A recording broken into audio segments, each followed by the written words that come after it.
30,405. Dealer discount 4,000. Purchase allowance 3,000. Must currently own a non-GM vehicle. Expires 9/3/24. With Progressive Snapshot, you could save on auto insurance rates by driving safely, which is great because you're rarely rewarded for just being you. Ever get rewarded for being left-handed? No. You get to use weird scissors. Your reward for being a Capricorn? Cold birthdays that conflict with the holidays. And your reward for quickly responding to every work email? More emails. But with Snapshot, even left-handed Capricorns with proper email etiquette could get rewarded for good driving. So download the Progressive app today. Progressive Casualty Insurance Company affiliates. Snapshot not available in all states and from all agents. This year, Dell Technologies Back to School event is delivering impressive tech with an inspiring purpose. Learn how Dell is helping Computer Aid, whose work is helping solar community hubs with tech and AI literacy skills to empower remote, displaced, or disconnected communities around the world. Help Dell make a difference and shop AI-ready PCs powered by Snapdragon X Series processors at Dell.com/deals. That's Dell.com/deals. Picture this, a stranger with a crowbar. Pries open a window. A fire breaks out in the kitchen. In moments like these, every second counts. That's why you need SimpliSafe Home Security. Their 24/7 monitoring agents act within 5 seconds of receiving your alarm, assessing the situation, and sending emergency responders. Go to SimpliSafeCollins.com to save 20% on a new system today. Just go to SimpliSafeCollins.com. There's no safe like SimpliSafe. It's rainy season out there. Warmer days, cooler nights, open roads, endless horizons. And you need to be ready in jeans made for the unpredictable. Ready for the ride of life. Shop our newest styles today at Wrangler.com. We are real sports talk. Sports 56 WHBQ. Available on your radio dial at 560 AM and 98.5 FM, as well as around the world online at sports56whbq.com. Take us with you everywhere by downloading the Sports 56 app. And at home, just say, Alexa, play Sports 56. Wherever you are, stay tuned in to real sports talk. Sports 56 and 98.5 FM. We are Sports 56 WHBQ.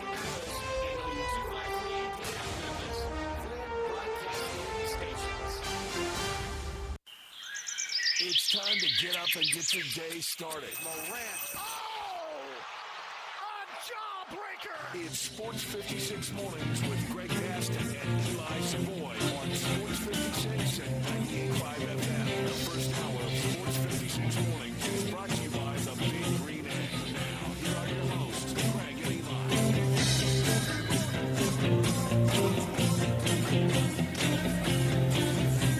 Back home in the friendly confines. Back home in studio after a terrific time out at TPC Southwind in the FedEx St. Jude Championship. We ended up having drama after all.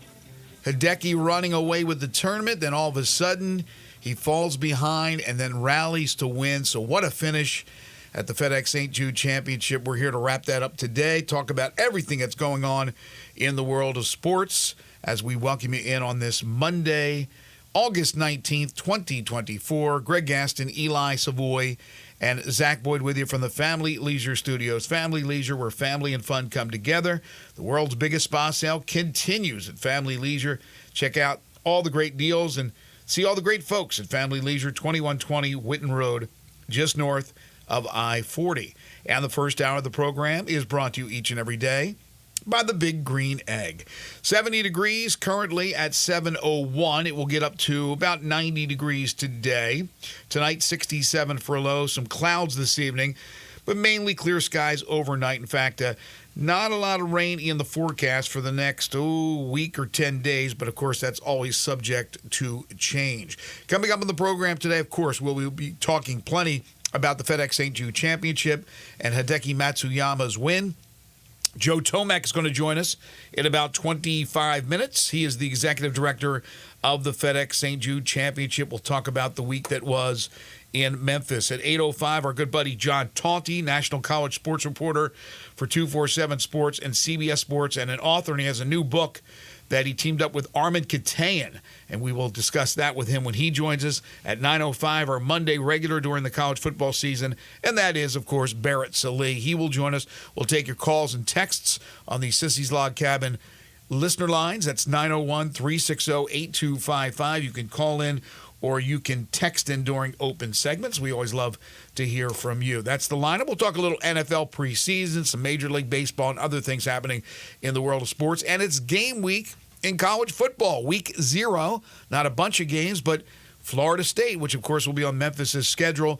They will take on Georgia Tech in Dublin, Ireland. So that will be a focal point this week as we get ready for the opening games of the college football season. Good morning. Good morning.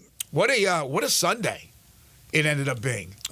Yeah, it was very interesting to say the least, because it looked for a long time like there would be no drama whatsoever. But give credit to Hideki, understanding you want to keep the folks interested. So throw in a little double bogey here and there, and make it some drama-filled stuff. But then pretty amazing recovery by him after the disaster on 15, not making birdie on 16, to then come back and birdie the last 2 holes, which are 2 really hard holes. I mean, that's impressive stuff when the wheels are coming off to be able to recover and do that. Man, that's some good stuff. Well, I was absolutely floored that the wheels did start to come off with Mr. Cool Hideki Matsuyama. As you mentioned, he has a 5-stroke lead. He's heading to the 12th tee, and I'm watching him, and he ends up bogeying the 12th, and I'm, okay, it's a bogey. He's still got a 4-stroke lead, and I had given up on the tournament to have any drama. I thought it was over from that point on, even with a little miscue at 12. And then all of a sudden you look up, and there's a bogey, there's a double bogey, and like you said, 16, you feel like it's a bogey if you par the hole, because you feel like you're giving one to the field. And then on 17, that ended up being what, about 25-footer? Yeah, I don't remember exactly how far it was, but that's kind of what he did all week. Like, he made some big-time putts all week. That was a great birdie, not only for the obvious reasons about regaining the lead and going on to win the tournament, but that is not an easy hole. That is a tough hole to birdie. To me, even the best in the world, that's almost stealing one if you get a birdie at 17. And then he ends up birdieing the 18th hole, which, again, at that time, it was already over because Hovland wasn't able to birdie 18. So he nailed the door shut, and he ends up winning by 2. But it got hairy there, and you got to give a lot of credit to Xander Schauffele, who struggled early, and now you understand why he's, if you didn't already, the number 2 player in the world, as he gets to 15 under with a 63 on Sunday, which tied the tournament low round. Victor Hovland, who has been struggling, to say the least, with his game, trying to find it. You know he's a really good player. This guy's got majors in his future. He finds it in Memphis, shoots 66 over the weekend. He gets the 15. And again, as we talked about, Matsuyama lost the lead. Not only did he loses the 5-stroke lead to be tied, he fell behind. He was actually a stroke behind. It was incredible. And then you had guys that were charging up and down the board. Sam Burns up and down, breaking that driver on Saturday. Wyndham Clark out of nowhere shoots a 64 on Sunday to get to 12. Nick Dunlap was an amazing story. I was actually walking around some of the holes, and his mom was there, and I was overhearing her talk about strategy and things of that nature. And when he hit that shot on number 10 from behind the little tent, just an incredible shot that he hit. We were seeing shot making at its best, and I didn't even mention that name. Oh, Scotty Scheffler. Yeah, he had a disappointing 4th place finish. No, I'm kidding. 14 under par for Scotty Scheffler. Just couldn't really get it going like he normally can to make a legitimate run. If he made his normal run, even with Hideki's big lead, in the end, who knows what would have happened. But the big names rose to the surface for the most part, rose to the top, and Hideki Matsuyama gets the win in Memphis. Unfortunately, he doesn't speak much English, so it wasn't the greatest post-round interview or post-tournament interview, but just a cool customer. I like him. He's got a green jacket, of course. He was the bronze medalist in the recent Olympic Games in Paris, and just a lot of chutzpah to come back after losing that lead to win that tournament. Well, he certainly really likes TPC Southwind. Plays extremely well here. Hadn't won, but he was in a playoff a few years ago. He's now got 14 consecutive rounds of par or better on that golf course. And that's not easy to do. No, not at all. That golf course always stands up as a tough test year in and year out for these guys. So to be able to shoot 14 straight at par or better is darn impressive. And to do it without your regular caddy, having to call in a caddy in emergency duty and go out and win the golf tournament with him. Not a bad gig for the caddy, by the way. Not at all. I mean, just what? You need me? Okay, yeah. We won? Hey, that's pretty cool. I'll take that paycheck. Thanks for the phone call. Good luck to you. $3.6 million is what Hideki earned for that win, and normally it's a 10% clip for the caddy. Who knows? Maybe even a bonus from Hideki for last second coming in to save the day. That's some good money right there. Yeah, I would say so. Again, when you're laying on your couch thinking your season's over because your guy didn't make the playoffs to get that phone call and then come in. It was funny when they showed, because I can't imagine at any point whatsoever Hideki Matsuyama planned to hit the ball left of the pin on 18. That clearly was not where he's trying to hit that ball. But when they showed the face of the caddy while that ball was in the air, you could tell, like, please let this be right. Please let this yardage be correct and everything else, because if not, we got a real problem. And obviously, it couldn't have been better. Makes the birdie, all that. But yeah, for that ball to end up left of that pin, I could not believe that's where he went with that. That's some confidence. That's how good Hideki Matsuyama is. Now, his win wasn't without a little bit of controversy. So let me give you kind of the background. I'm on 12, and he's hit his tee shot, and he's playing with Nick Dunlap. And Dunlap on Saturday, did you see on 12 where he hit his tee shot? Yes. That was nuts. So I've never seen anybody hit it right of the water on 12. And right off the bat, I mean, that thing was gone. But anyway, on 12, he hits a great drive. But he had to be thinking about it, right? He steps up to the tee box. He had to be thinking about it. But he pipes it right down the middle. And then Hideki had hit his. He was a little short of the bunker, but in good position. Little rough, but not real deep. And Dunlap's walked up to his ball. And I'm with my buddy, and I'm like, where's Matsuyama? I go, I'm thinking to myself, he probably went to the restroom. He probably had to go to the bathroom. Mother Nature calls. And eventually he comes up to the ball, but he was well behind. I didn't think anything of it until I found out afterwards when I went home that he was greeted after the tee shot by our friend Gary Young, who was on with us on the show on Friday.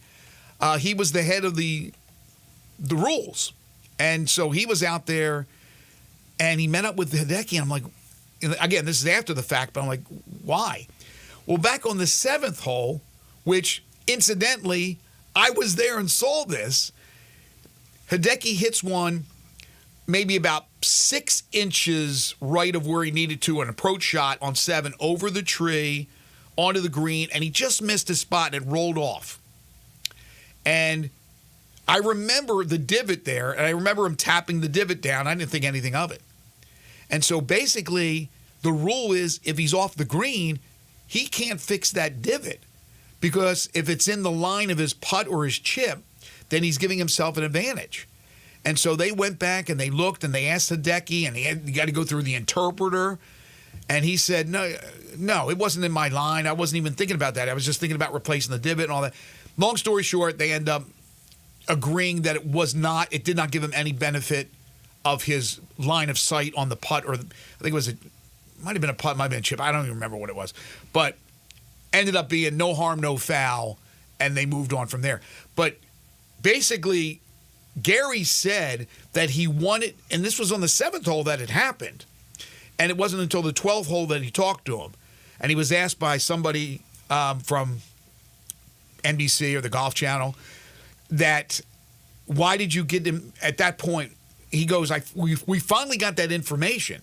So we couldn't do it immediately after 7. So we finally got the information. We gathered the information. We went up and talked to him then. We did not want to wait until the end of the tournament, and then we end up giving him a penalty, and he loses. Or on the 17th or the 18th when he's down to the last hole and he has to make a. So we wanted to get him as early as we can, tell him what the situation was, look over the situation, and then we immediately told him, once we had looked at every visual evidence, that it was not going to be a penalty, and he moved on. Because the thought was that he was rattled because of that interaction. And he said afterwards, I'm talking about Hideki through his interpreter, that he wasn't rattled because of that. But I'm telling you, I got to think that it's no coincidence all of a sudden he falls apart after that interaction. Yeah, I mean, because it's one of those things, too. I'm sure when he did it, he was not in any way thinking whatsoever about he's doing something wrong. But there's a lot of rules of golf these guys have to know. It's not easy to know all of them and everything else. And but as Gary told us when he's on here, they've got their video review people who are constantly looking at things, and stuff like that comes up. They're going to take a look at it. And I mean, I think you do have to let the player know, like, listen, this is something we are looking at, and then kind of get his version of events to begin with, and make that decision. And you certainly don't want to be like, oh, by the way, at number 18 tee, oh yeah, by the way, we're giving you a penalty. Right. Sorry. Exactly. Sorry, we could have told you this earlier, but we decided not to. Or after he walks off the 18, by the way, got some bad news for you. Yeah, that score you just posted, that's not actually your score. And that's happened before. That's why they wanted to nip it in the bud. Okay, so Hideki, a cool $3.6 million. He moves into third in the FedEx Cup points going into Colorado? Yes, I believe he's third, yes. Rory takes a tumble, but only a tumble down to number 5. You would think after that performance, Rory should have taken a bigger tumble. It's interesting. There were only 12 players that were over par. There was one player that was even. That was Mackenzie Hughes. But 12 players that were over par. Max Homa was last at plus 11. Tied for 68th, Rory McIlroy and Jordan Spieth. Now, Spieth, immediately afterwards, we find out that he's going to have the surgery, I believe, on his wrist. Spieth started out well in this tournament, then completely faded. And then you had other guys like Keegan Bradley, Cameron Young, Sepp Straka's had a really good year, all over par. So some big names that ended up having problems with TPC Southwind, a lot of them, especially when it came to McIlroy, who I think after probably round 2 just went through the motions. And then there was others, of course, who had great 4 rounds of play, and obviously Matsuyama being at the top. But it was fabulous. It always is. It's an amazing event. Spieth, you could tell by Saturday was ready to be done and go have his surgery. Right. He actually was funny. On 14 on Saturday, he had hit the ball in the bunker, and we were over the new thing that they have over there on the water, and so we couldn't see the ball or anything, what his lie was. And he walks up there, and he looks down at his ball in the bunker, and he turns around to Michael Greller, his caddy, and he gives a big fist pump. And I'm like, I can't tell if that's like we got a break or if that's like, oh gosh, you're like just kind of a sarcastic thing of like, we just got screwed again.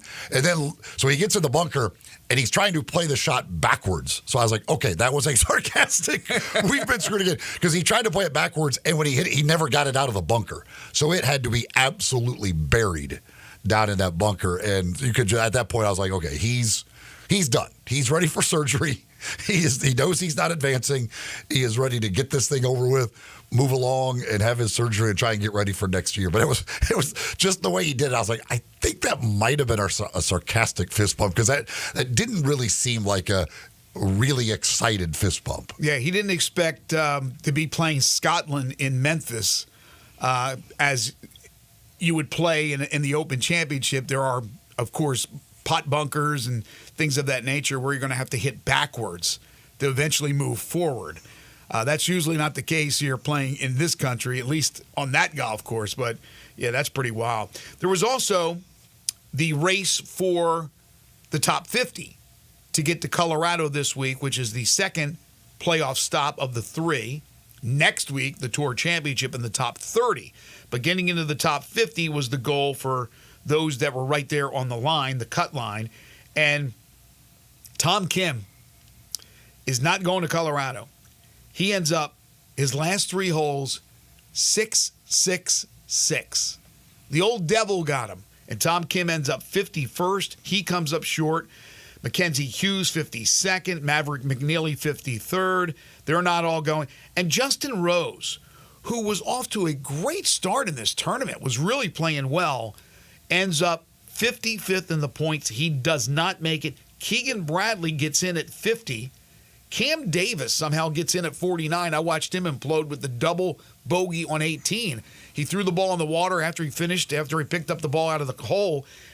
I believe at that point he certainly thought he wasn't going to Colorado. And then there's Nick Dunlap, who made the huge jump after finishing where he did. He makes it at number 48, so the pride of the University of Alabama and Tuscaloosa is off to Colorado, where the top 50 will be starting on Thursday.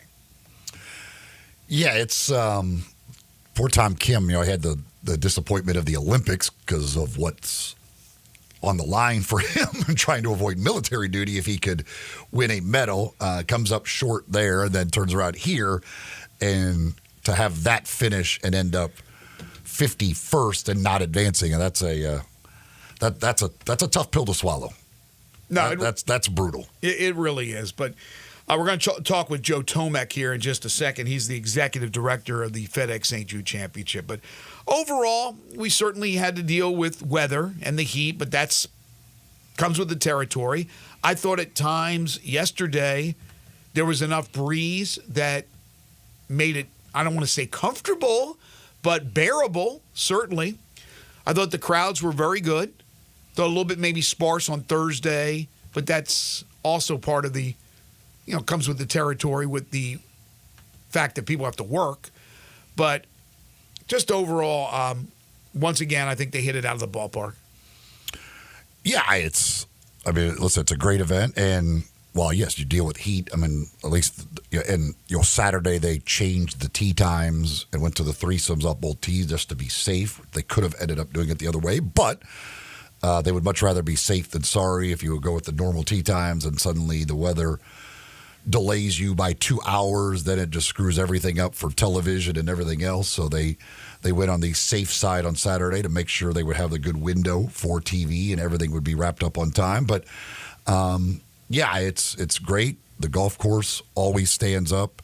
It's a great, basically commercial for the city of Memphis and for St. Jude. Everything else about it, like the TV coverage, is just it's great to see. It's great to see Memphis put on that type of show every single year, and to end up getting a dramatic finish when it didn't look like we would. It's everything about it. It's just absolutely fantastic. The players always continue to rave about the golf course and everything else about the event. So it's really cool, and looking forward to next year. And it'll be it's going to be really interesting to see. We'll talk with Joe about it, but I'm sure like he and everybody else, like even though you trust what you're doing with the greens, there's still you're going to be nervous. That's right. You're going to be nervous. Like when you're redoing greens in order to get ready for a tournament, like there's a lot that needs to be done, and you want to make sure it comes out perfectly. Couple of shout-outs. First of all, shout-out to our good buddy Steve Sands. I spent a good portion of Sunday inside the makeshift studio for NBC and watched how they operate. Of course, I'm not foreign to broadcasts and television since I've been in the business for 40 years, but I just wasn't sure what that setup was going to look like. And I spent some time in there, got a chance to talk with Dan Hicks and Smiley Kaufman and Terry Gannon and a bunch of the folks, just great people. It's really interesting. It's not a big place, and they're all back there, and they got their suits hung up, and they got makeshift air conditioning in there, but it's really nice. They do a great job in the broadcast, and Steve was spectacular as always, so we appreciate that. Also, shout out to Sissy's Log Cabin. The reason being is Sissy's Log Cabin, and they had a lot to do with me being able to go on Friday into Freight 59, and a buddy of mine got me in there, and it was a great experience that I had no idea about. It was great hospitality. They continue to add different venues at the FedEx St. Jude Championship to really enjoy the golf and take it to another level. So shout out to Sissies and my friend and everybody for that experience. It was really, really a cool experience. One of our great sponsors is Town Village Audubon Park. Senior living in today's world. They're located at 950 Cherry Road, just off Park Avenue in the heart of East Memphis. They offer more options to fit your needs more than ever before. They are dedicated to the long-term satisfaction and the quality of life for their residents. All they ask is that you're 55 years of age or older. You can call them. You can set up a tour at 901-537-0002 or go online to townvillageaudubonpark.com. Independent living, short-term respite stay available, monthly options, great event schedule, activities galore, all the modern amenities you want for your loved one, whether it be your parent, grandparent, or you're looking at your future, your golden years. Everything you need to continue to enjoy life to its fullest. Some of the amenities that they provide include full kitchen, washer and dryer for your apartment, all-inclusive resort-style dining with multiple venues, bi-weekly housekeeping, outpatient therapy, plus community amenities. They have a community social area that features a fitness center, home theater, game rooms, bistro, whirlpool, fruit stand, 24-hour pantry, on and on and on. 5 landscape courtyards, resident gardening areas, dog park, gated parking. They have it all for you at Town Village Audubon Park. So check them out today at 901-537-0002. Ask for a tour of the facilities or go online to townvillageaudubonpark.com. When we come back, Joe Tomac from the FESJC. This is Sports 56 Mornings with Greg and Eli on Real Sports Talk, Sports 56 and 98.5 FM. Add a little fun to your lunch break. Join Johnny Radio for Sports 56 Happy Hour from 11 to 1 every weekday on Sports 56 and 98.5 FM.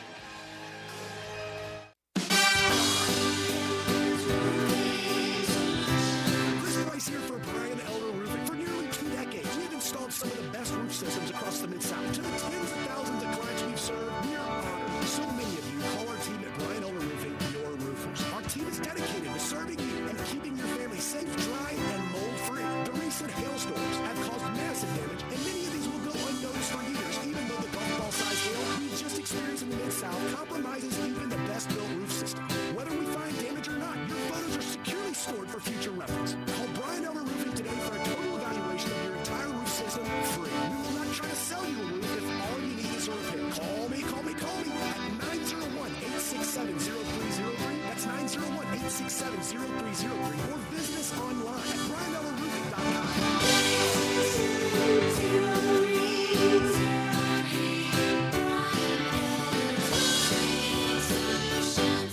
Progressive presents 10 things on a plumber's to-do list that are harder than getting a small business insurance quote. Waking up for a 5 a.m. plumbing disasters, finding out why water is pouring from the ceiling, replacing a pipe in a home from the 1800s, then dealing with invoices or your awkward apprentice or that really weird smell, and then there's breathing and eating, and of course, clogs. But the easiest thing on any small business owner's to-do list, seeing if you could save on the business insurance that's right for you. Get a quote in as little as 7 minutes at progressivecommercial.com. Progressive Casualty Insurance Company. Coverage provided and serviced by affiliated and third-party insurers. When you think about insurance and you want great value without sacrificing great service, I want you to think one place: the Eflin Insurance and the entire Eflin Insurance team. Matt and his group of professionals will access 10 leading companies to find the right home and auto program that fits your budget and your absolute needs. The Eflin Insurance Team, the number 386-GER, 386-4777. Hi, welcome to Staples. Hi, my son's teacher emailed his back-to-school list. He needs crayons and a comp book for every subject. Okay, no problem. With Staples Hot Deals, you'll find super low prices on hundreds of items for back to school. Oh, now they're saying he needs folders and glue. You got it. And markers? Of course. Oh, geez. Can we get a card, please? Save big on back to school with Staples Hot Deals. Right now, 24 black Crayola crayons and comp books are only 50 cents each at Staples. NC24 use for only limit 10. They're taking care of business in Memphis right on the river with Grind City Brewing and all of their great products. Look, this was a dream come true for a father and son duo. And if you have not been to that brewery right on the river, just to the north of downtown, you're really missing something special. And now you can't miss their products. Wherever you go, you see a brand new label. It's clean, it's beautiful, it's distinctive. You'll know Grind City Brewing, and of course you know their products like Poppy's Pills, that great Pilsner, or Tiger Tail, that very creative craft malt liquor. There's the new Thaddeus Amber Lager. That is absolutely a great light beer. There's the India Pale called God Hopper. It's outstanding. And then there's the Belga, the Belgian-style wheat ale. They keep bringing hits at Grind City Brewing. Sports 56 traffic.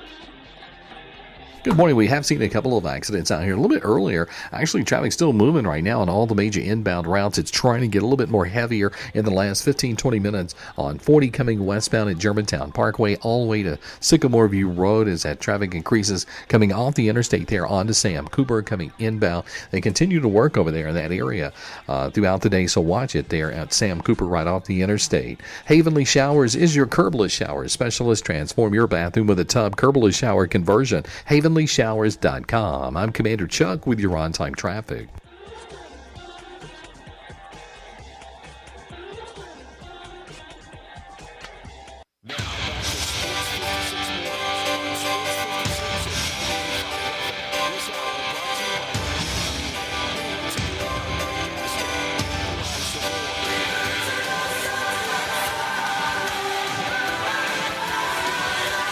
Welcome back, everyone. 7:30 the time.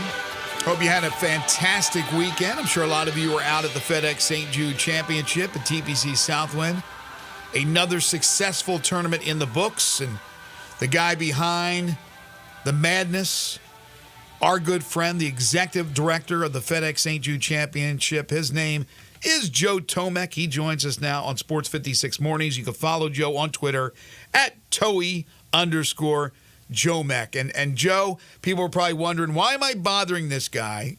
Just completed the tournament.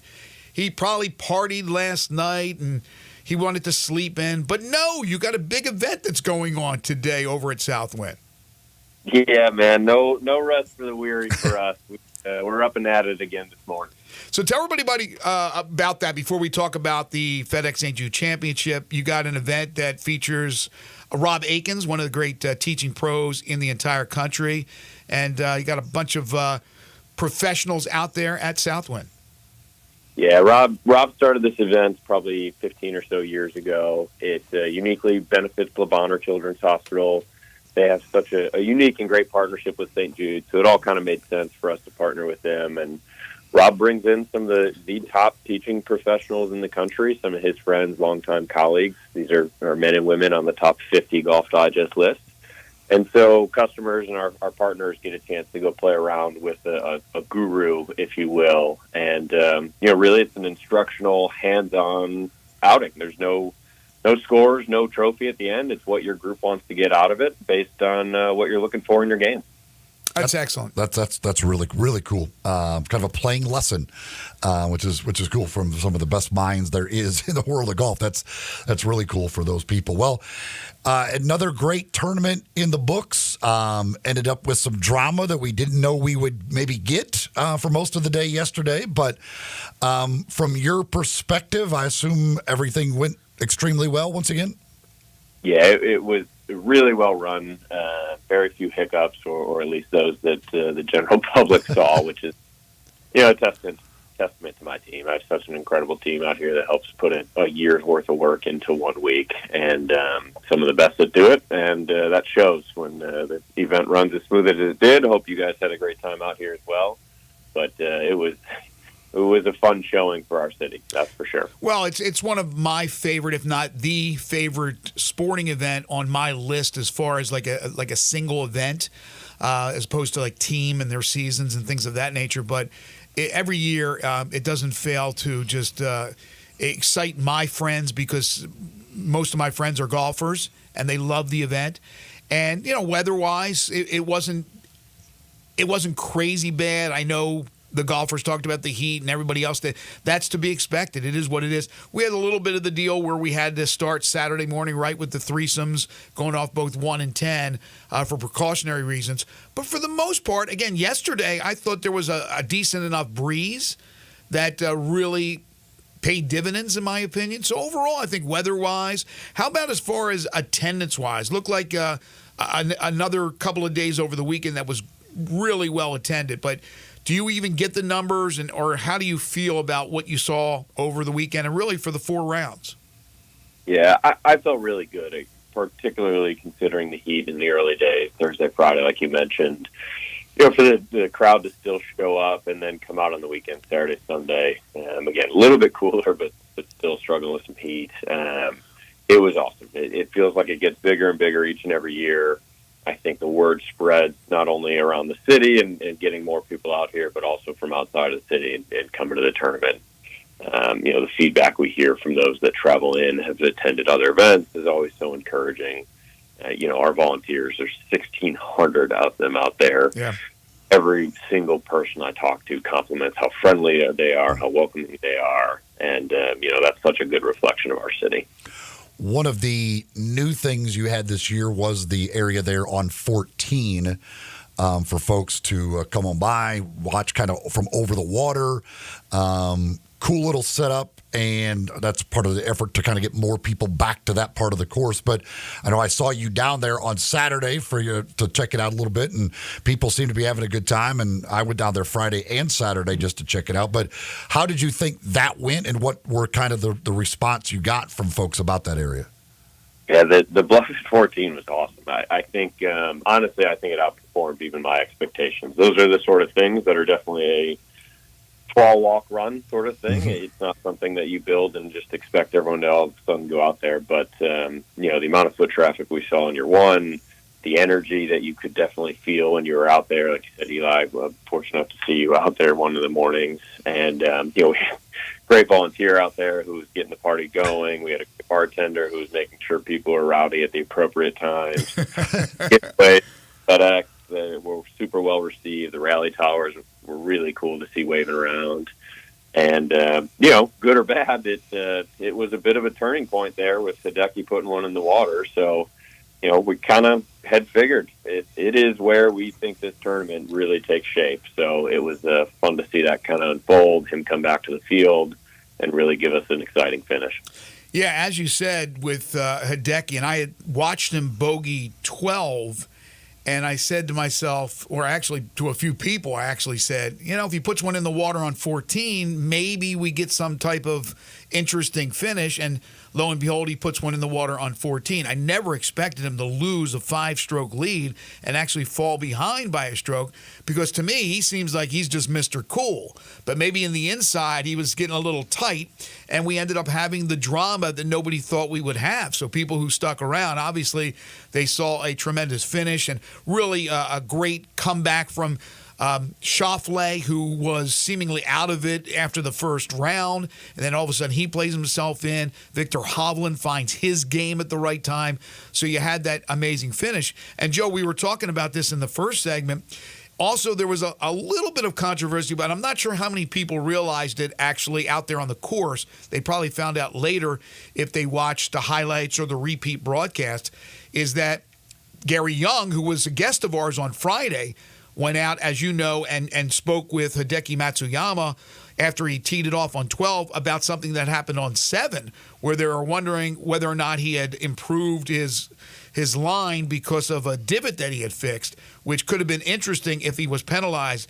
But long story short, they end up not penalizing him, saying it wasn't an advantage. But that was something that was going on kind of in the background that could have been very interesting if they had penalized him.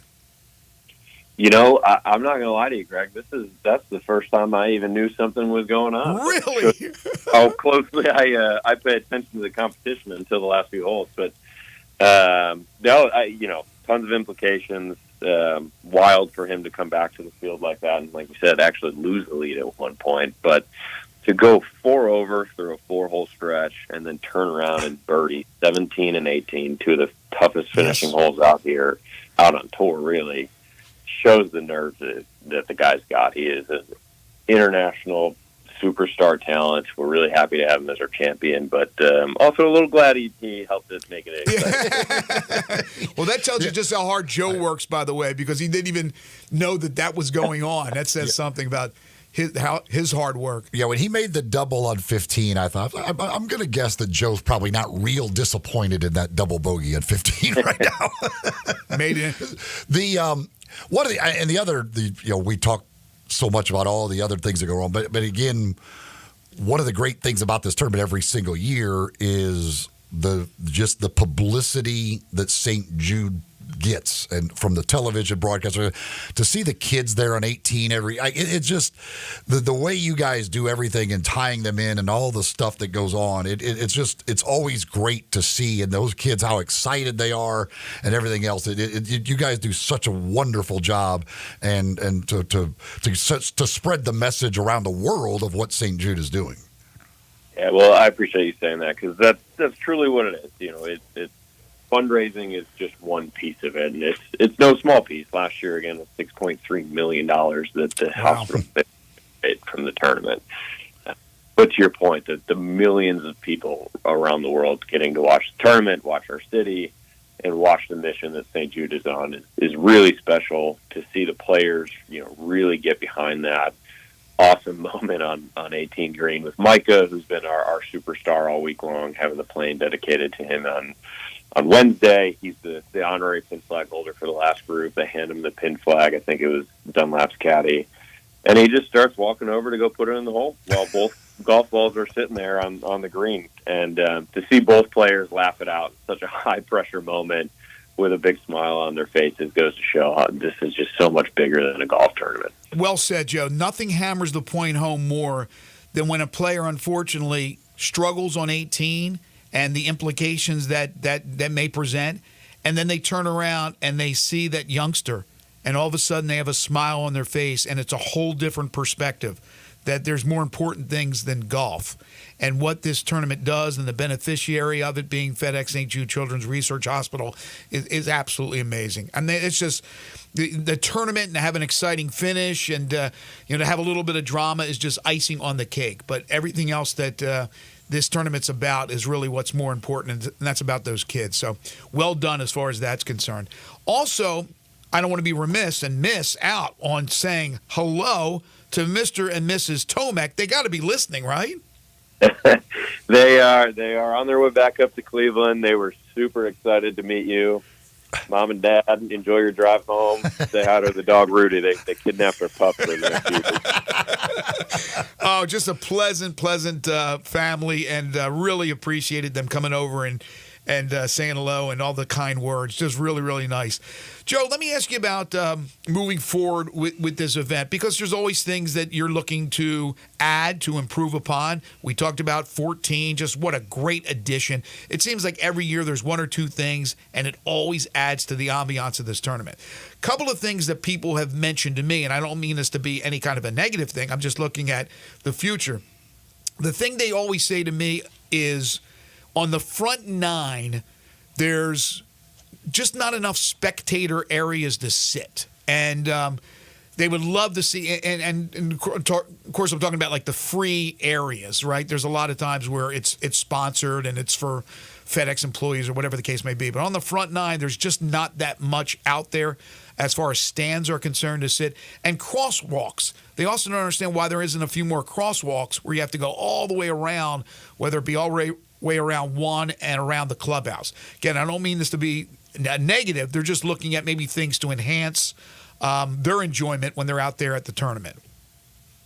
No, I appreciate the feedback. Every year, like you said, our team does a great job at evaluating all the feedback we get from volunteers, the fans, the partners, the media, you name it. And, we have one massive document everything goes in, and it's just a planning process from there. The front nine is something there's some really cool holes out there. I love the whole 3-4 stretch and would love to get more people out there. So I think as the tournament grows, we see more foot traffic. We definitely saw a big crowd the last few days following our marquee groups, which, sometimes they don't do the full front nine with them, but this week they did. So it's something we always take a hard look at. 14, obviously, like you mentioned, was such a big initiative to get people out there. 15, I think, is my favorite hole in the golf course, and I think 90% of our fans don't actually get to see it. Right. So seeing the success of that and some of the ways that we attracted people out there, how do we then apply that to the front nine? Definitely something we will and always do take a look at. So, I always tell people, you don't need to always blow smoke. We take the negative and the critiques and the suggestions as well. That's how we get better. Well, one of the things, the big project, I guess, for next year will be the greens and redoing those. So as you start looking ahead and thinking about that, there's got to be a little bit of you have to be a little nervous that when you're putting new greens in and trying to play a golf tournament on it, you got to make sure everything goes perfectly with that. Yeah, it is a big project that TPC Southwind's about to undertake. Massive investment from TPC and the PGA Tour into the property, restoring all 18 greens to their original build. Nothing structurally or competition related that will change. It really is just a restoration because they hadn't been replaced since '88 from the very first tournament. Right. So that's a long time of wear and tear. The greens are always fantastic, and so just to put the forethought to not be satisfied with that is really impressive and shows the importance of the tournament. I'm a little nervous, but that's not my world. I don't know grass growing as well as the team here. Nick Bazan, our head agronomist, does such a good job that I've got complete trust in him and Larry and the whole crew here at DPC Southwind that by the time we tee off on next year's championship in first week of August, that it'll be the best greens that we play all year. Well, Joe, get some sleep eventually. I know you got the event going on this morning, but great job as always. Fantastic event. Like I said, it's my favorite in the city of Memphis. So keep up the great work. And again, we always appreciate your time. I appreciate you guys always. It was great seeing you out here. Great having you on site, and look forward to more times to come. Thank you, Joe. Joe Tomac. It was funny. So on the bluff there on 14, again, they were with it being a new thing. So Saturday, I can't remember if it was Friday or Saturday when I was down there, but I think it was Saturday. They had some of the volunteers were trying to really get people, making noise, everything else, and they were taking some pictures and things like this. And Oberg is up there putting, and he's got a 2-foot tap in for par. And so he taps in, but they're trying to get this all, and so the people just start going crazy. And he looks over there, you can tell he's kind of I tapped in for par. What's so exciting? What? I don't it was just, and he just kind of just gave a little wave. I don't know why you guys are all so loud for a 2-foot par putt, but okay, thank you. I'll move on. We're just testing for the future. It was so you could just tell he was like, "What in the world are they? Did they think I just made birdie? I didn't make birdie. I don't know. It was a par." That's funny, and that's where they had the Tigers players on Saturday, correct?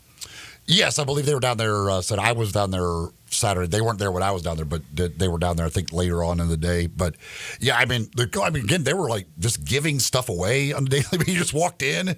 The first day they were giving away, I can't remember what it was they gave. I think the first day they gave away the little collar things with the little fans on them. Oh yeah. And then the second Friday they were giving away little chairs, little fold up chairs. Saturday they were giving away bucket hats. And I had the rally towels, everything else. I don't know what they did on Who was sponsoring Sunday. that? That wasn't coming from the university, FedEx was doing the giveaways. Okay. But, yeah, and that's that's why the players are there because of the NIL stuff and all that stuff. But no, it is a cool thing. It's a cool little place because you're just kind of sitting on the water, basically, just looking right across the water at the 14th green. It's a really cool place to go watch golf. Another one of the great new additions that they've added. I know we have to take a break, but no, absolutely, it's a great. Every time they add something, it seems to be great, but it does seem to always be on the back. And I do believe there are areas on the front that they can enhance it even more.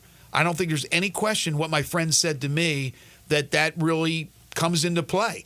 There needs to be a few more crosswalks to get over in certain areas to make it a lot easier for walking around, and spectator venues, more areas where you sit down and be a stand over here or a stand over there that's not a corporate tent. And because if not, most of the time you're either bringing your own seat and sitting, or you're sitting on the ground on that front nine. I think there's ways they can make it better. I know it's tough with the way it's configured, but there are areas I think they can enhance it a little bit more. But they're always looking to do that, and that's what Joe said. Yeah, I think number 3 would be an area because, as he said, I think number 3 is great because yet you could see an eagle, you might see, but somebody could hit it in the water. Like there's a lot of different things that can happen on number 3. So maybe some areas out there. But yeah, that front nine is kind of jam, kind of packed in there a little bit, but I'm sure, yes, there are areas, and as he said, they'll take all that into consideration. This hour is brought to you by the Big Green Egg. Go to biggreenegg.com for all the details on the best grill there is, that being the Big Green Egg. You can also find them in the Ace Hardware stores here in town, along with Hamilton Fireplace, where you can see the egg, check out the different sizes, figure out which size is right for you. They got 7 different sizes of the egg for you to choose from, all the egg accessories that can come with it to make it easy for you to do whatever you want to do when it comes to grilling. Heck, you can even bake a cake on the Big Green Egg if you wanted to. Go to biggreenegg.com or the Ace Hardware stores or Hamilton Fireplace to check out the best grill there is, the last grill you'll ever need to buy, the Big Green Egg. Have some Tiger basketball news to wrap up hour 1. We'll get to it when we return. This is Sports 56 Mornings with Greg and Eli on Real Sports Talk, Sports 56 and 98.5 FM.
To understand what makes Genesis Diamonds so different than other jewelry stores, you have to go back over 40 years to the diamond cutting capital of Tel Aviv, Israel. That's where Genesis owner Boaz Ramon grew up, in the center of the diamond universe. His connections with the best diamond cutters allowed him special access, giving rise to a thriving wholesale business here in the United States.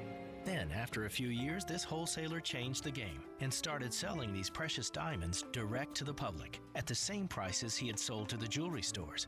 The no middleman concept became an instant success. Today, Genesis Diamonds provides that extraordinary value to people right here in Middle Tennessee, leading the industry with the highest quality diamonds that still come straight from the best cutters, offered at the guaranteed best price of any jewelry store in America.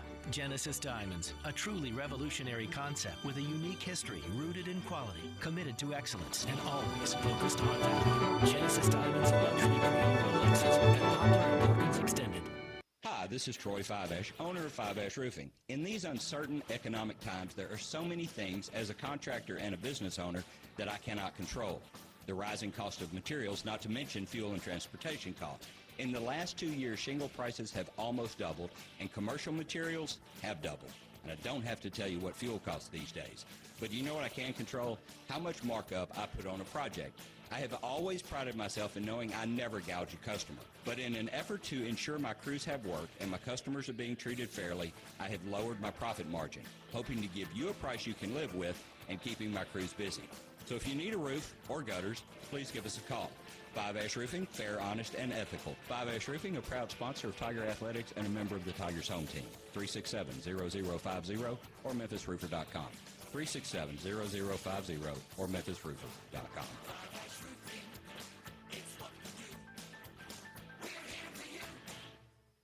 This year, Dell Technologies' back-to-school event is delivering impressive tech with an inspiring purpose. Learn how Dell is helping Computer Aid, whose work is helping solar community hubs with tech and AI literacy skills to empower remote, displaced, or disconnected communities around the world. Help Dell make a difference and shop AI-ready PCs powered by Snapdragon X Series processors at Dell.com/deals. That's Dell.com/deals. Hello, sports fans out there. Walker Taylor here with the Germantown and Collierville Commissary. We just celebrated our 43rd year in business, and I would like to thank our fantastic customers and especially our loyal staff. Time has flown by. We now have a second location, Poplar and Houston Levy in Collierville. Catering is a specialty of ours. 50 to 5,000, no job too small, no job too big. Full service or self-service. We also have a party room in Collierville that is great for rehearsal dinners, business meetings, you name it, we'd love to have you. Also, our barbecue party packs start at $8.75 a person. Barbecue, beans, slaw, bun sauce, including serving utensils. Especially great for tailgating with football season coming up. The commissary restaurants also believe in giving back to the community. Possibly you have been approached by somebody selling a barbecue 6-pack coupon for fundraising. Cheerleading groups, church groups, anything to help a worthy cause. Holidays are near. Smoked hams and smoked turkeys will be on the pit before you know it. Come see us at Germantown and Collierville Commissary. Also check us out at commissarybarbecue.com.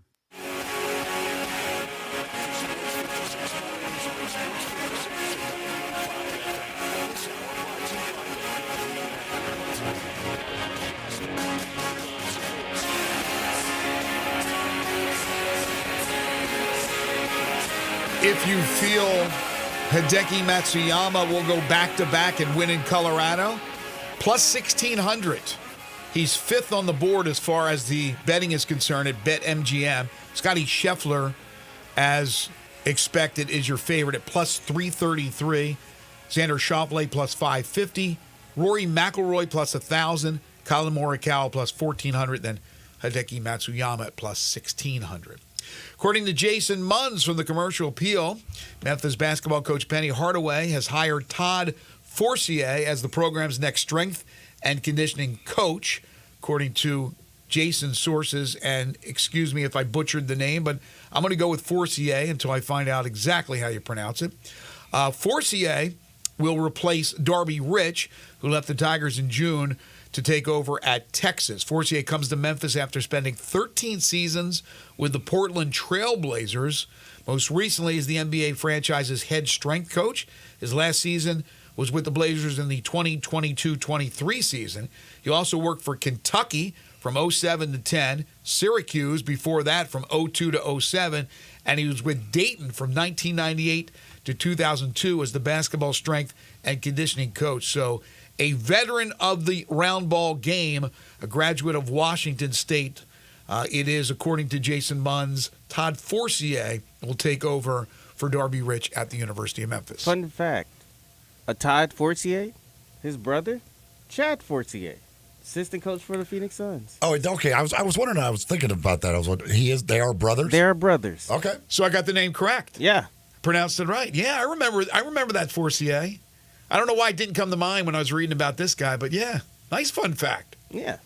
There you go. So anyway, he takes over for Darby and get these guys in the condition they need to be to hopefully have a strong season. Penny played last week in the Pro-Am on Wednesday.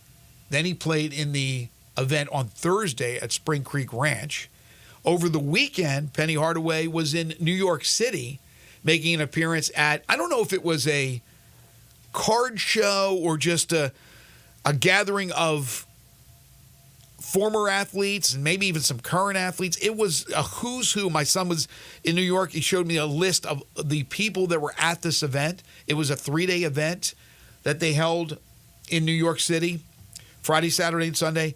Tom Brady, on and on and on, just the names. And Penny Hardaway was here, or was in New York for that as well. But now it's down to business. As you mentioned, the Tiger players, a bunch of the football players, a bunch of the basketball players, women's basketball players as well, were out at TPC Southwind on Saturday, signing autographs, taking pictures, and all that good stuff, and all the giveaways you talked about over at the 14th. So good on them. Part of the NIL deal. That's right. All right, let's take a break. We'll come back. Hour number 2. A lot of football talk coming up. John Tauti is going to join us at 8:05. Then in hour 3, Barrett Salee at 9:05. Number 10, Florida State will kick off the 2024 regular season in Dublin this weekend against Georgia Tech. So college football, at least week 0, is upon us. You're tuned into Sports 56 Mornings with Greg and Eli on Real Sports Talk, Sports 56 and 98.5 FM.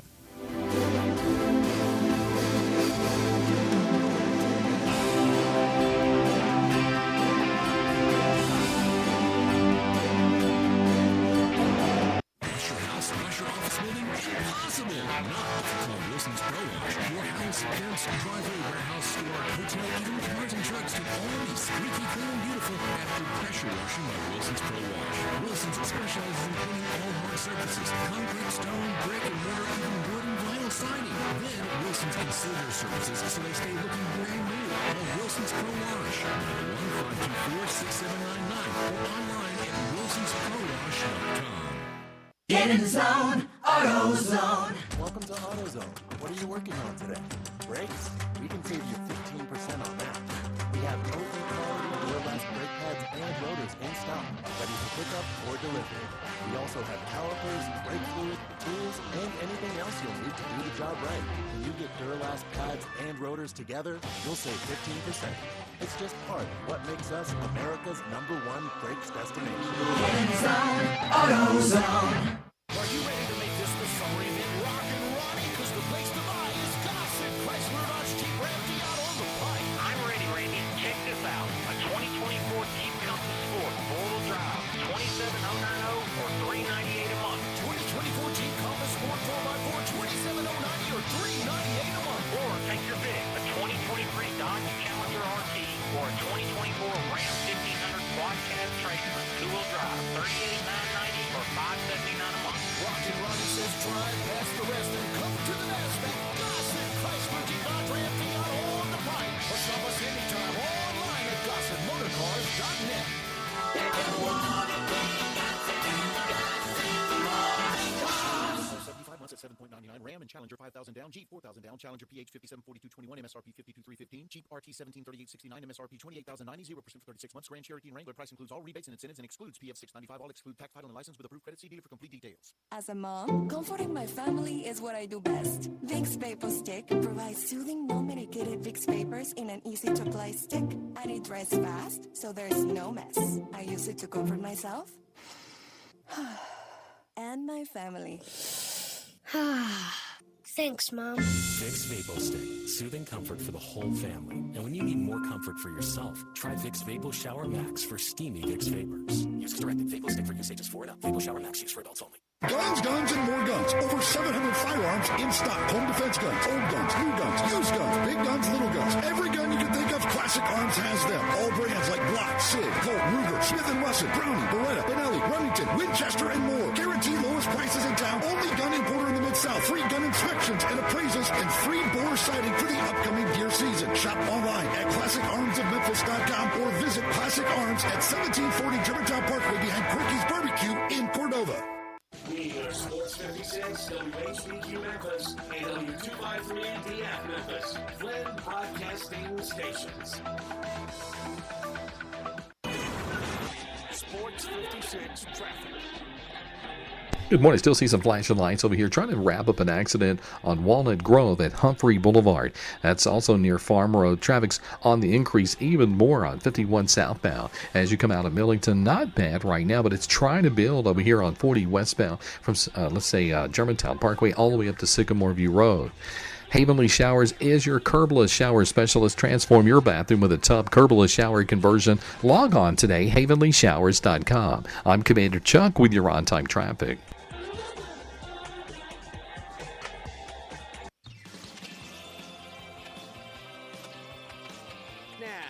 Back to Sports 56 Mornings. Isn't it a lovely morning? On Sports 56 and 98.5 FM. This hour brought to you by James Gaddis Jewelers. Here once again, Greg Gaston and Eli Savoy.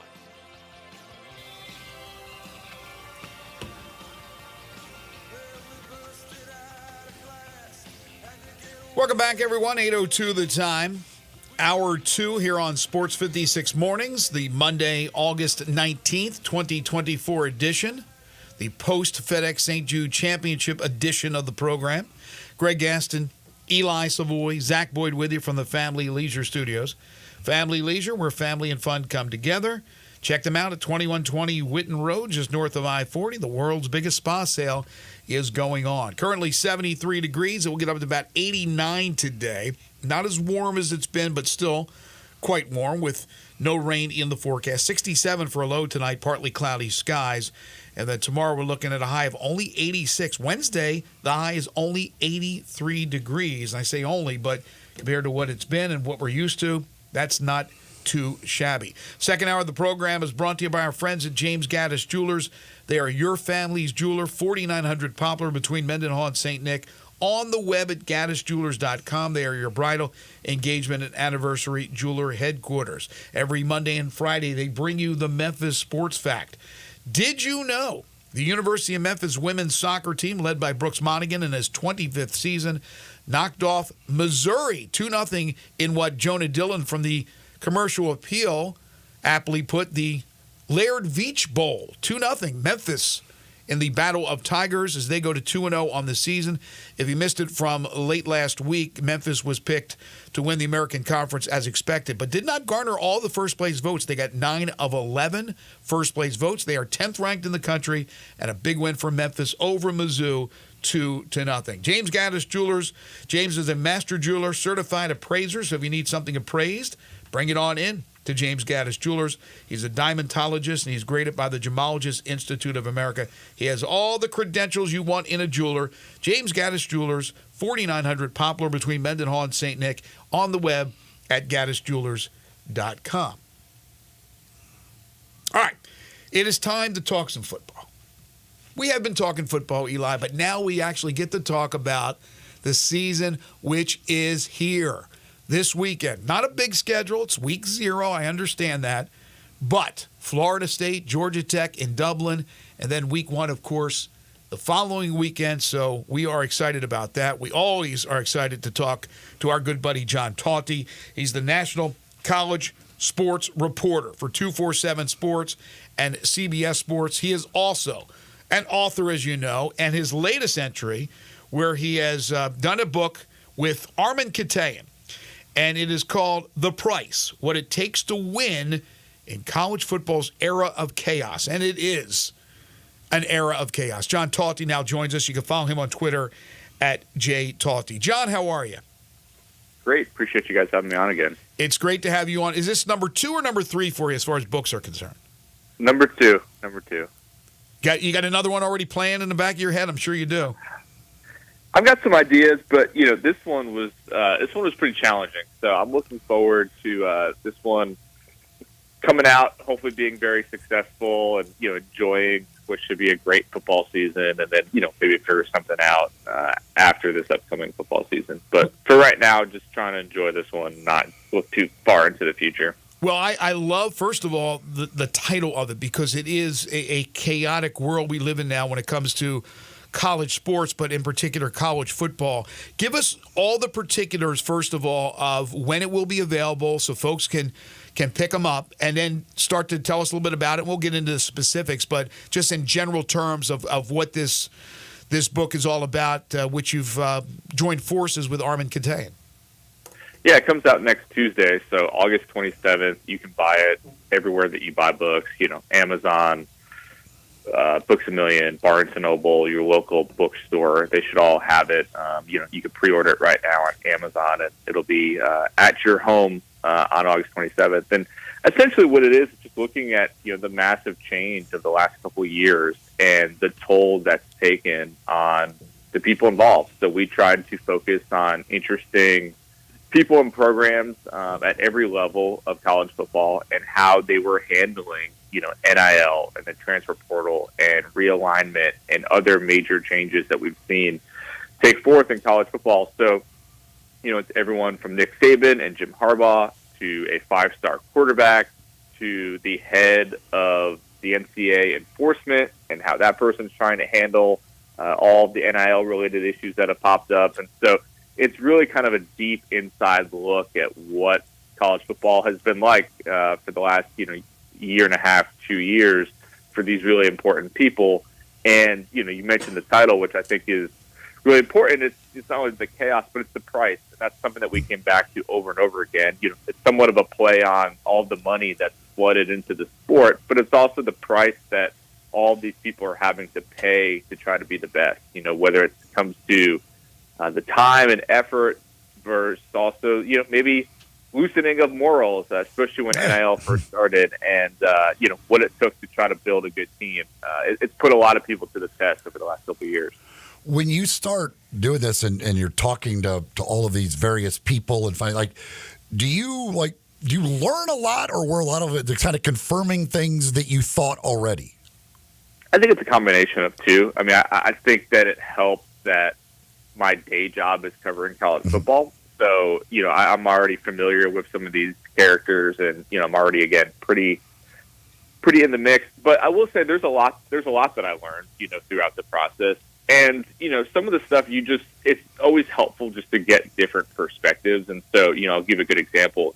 I think I talked to a lot of people, from the collective space and NIL and things like that. And, they have very, specific perspectives on, rules and whether they should or shouldn't happen. And then again, talking to the people on the enforcement side and their perspective, you learn that there's a lot of different, perspectives between just those two. And you kind of end up falling a little bit in the middle on it. You kind of can see both sides of it, which I think is important that, none of this is black and white. It's just all gray and murky. And that's really what it's been for years now. And so trying to talk to as many different people and understand, okay, how did you get to this point, or why do you believe what you believe, I think was really helpful for me. But I do think I started with a pretty strong knowledge base, which was helpful in trying to figure out who we wanted to talk to and feature in the book. You talked about gray area and things that were murky, and talking to different people in really all walks of life, but all having to do with football, whether it be a coach, administrator, whether it be somebody with a collective. Was there any consensus on anything that they all agreed upon while talking to them, that they're all on the same page with anything that has to do with the college game today? Well, I think they all, whether they truly believe it or not, all believe that players should get paid. And I think part of that is just because that's become the politically correct answer. Now, I don't know if every person I talk to actually thinks players should be paid, but I think the tide turned to a point where you saw a lot of these coaches have to kind of, thread this needle in which they have to be pro players getting paid, because, if you're not, it's going to hurt you in recruiting. You're going to look anti-player.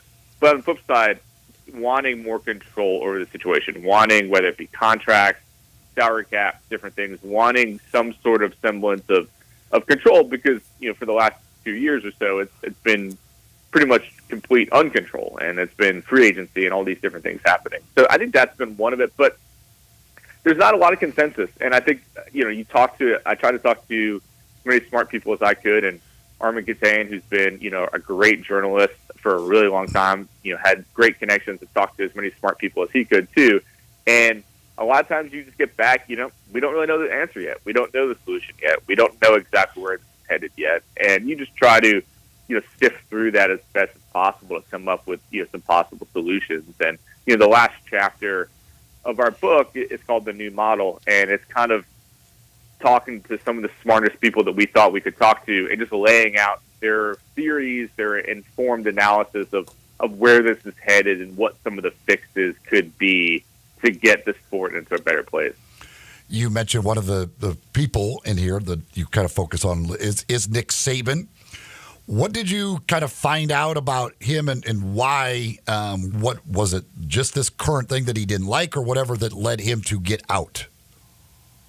Well, I think one of the importance of kind of the genesis of this book was the famous back and forth between Nick Saban and Jimbo Fisher over NIL. And the idea, I think, that it was kind of like, what could possibly be happening within this sport to cause these two guys who know each other very well and work together to be willing to basically just lob bombs at each other in such a public manner. Right. And that was part of what I tried to seek out to understand, how did we get here? And so there's, one of the first chapters is looking at their time in Baton Rouge together. And, I think by the end of that chapter, readers will come away understanding why those two guys might have done what they did in those public comments. But yeah, I think I definitely came away with a much better understanding of Nick Saban's frustrations with NIL, why he couldn't fully get his arms around it, and some of the reasons that really ended up pushing him out of the sport. And I know you guys have had me on the past to talk about my Nick Saban book, and one of the things that I wrote in that book was how I thought Nick Saban's been one of his greatest strengths was his ability to adapt and evolve. And we saw it throughout his career. Yeah. And I think the one thing he just couldn't fully evolve on was NIL. I think he tried to figure out different ways to get his arms around it, but he could just never 100% get comfortable with it. And he ultimately realized that. John Talty is the national college sports reporter for 247 Sports and CBS Sports. He's joining us on the Sissy's Log Cabin guest line. You can follow him on Twitter at JTaughty, and he has penned a new book with Armand Katang, and it's called The Price, What It Takes to Win in College Football's Era of Chaos. What is maybe if you came away with a consensus from all the people you interviewed, the biggest concern about the immediacy, the future of college football? Yeah, I think what's so interesting, I'll answer this in a couple ways, but I think one of the most interesting things about where college football stands right now is that in some ways it's never been more popular, right? TV ratings are booming, and there's all this interest, but on the inside, I don't know if people have ever been more frustrated, more stressed. And so there's definitely concern within the sport of not just coaches leaving for other opportunities, but I think administrators and other people that are really kind of the core part of how an athletic department really runs. It's not just the football coach, it's not just the AD. There's a lot of other really important, smart people within that who have felt an incredible burden of stress over the last few years of all of these different things popping up with no real solutions and no real help. And so I think the fear is that a lot of those people are, ultimately going to pursue other paths. There's going to be a drain of talent at every level.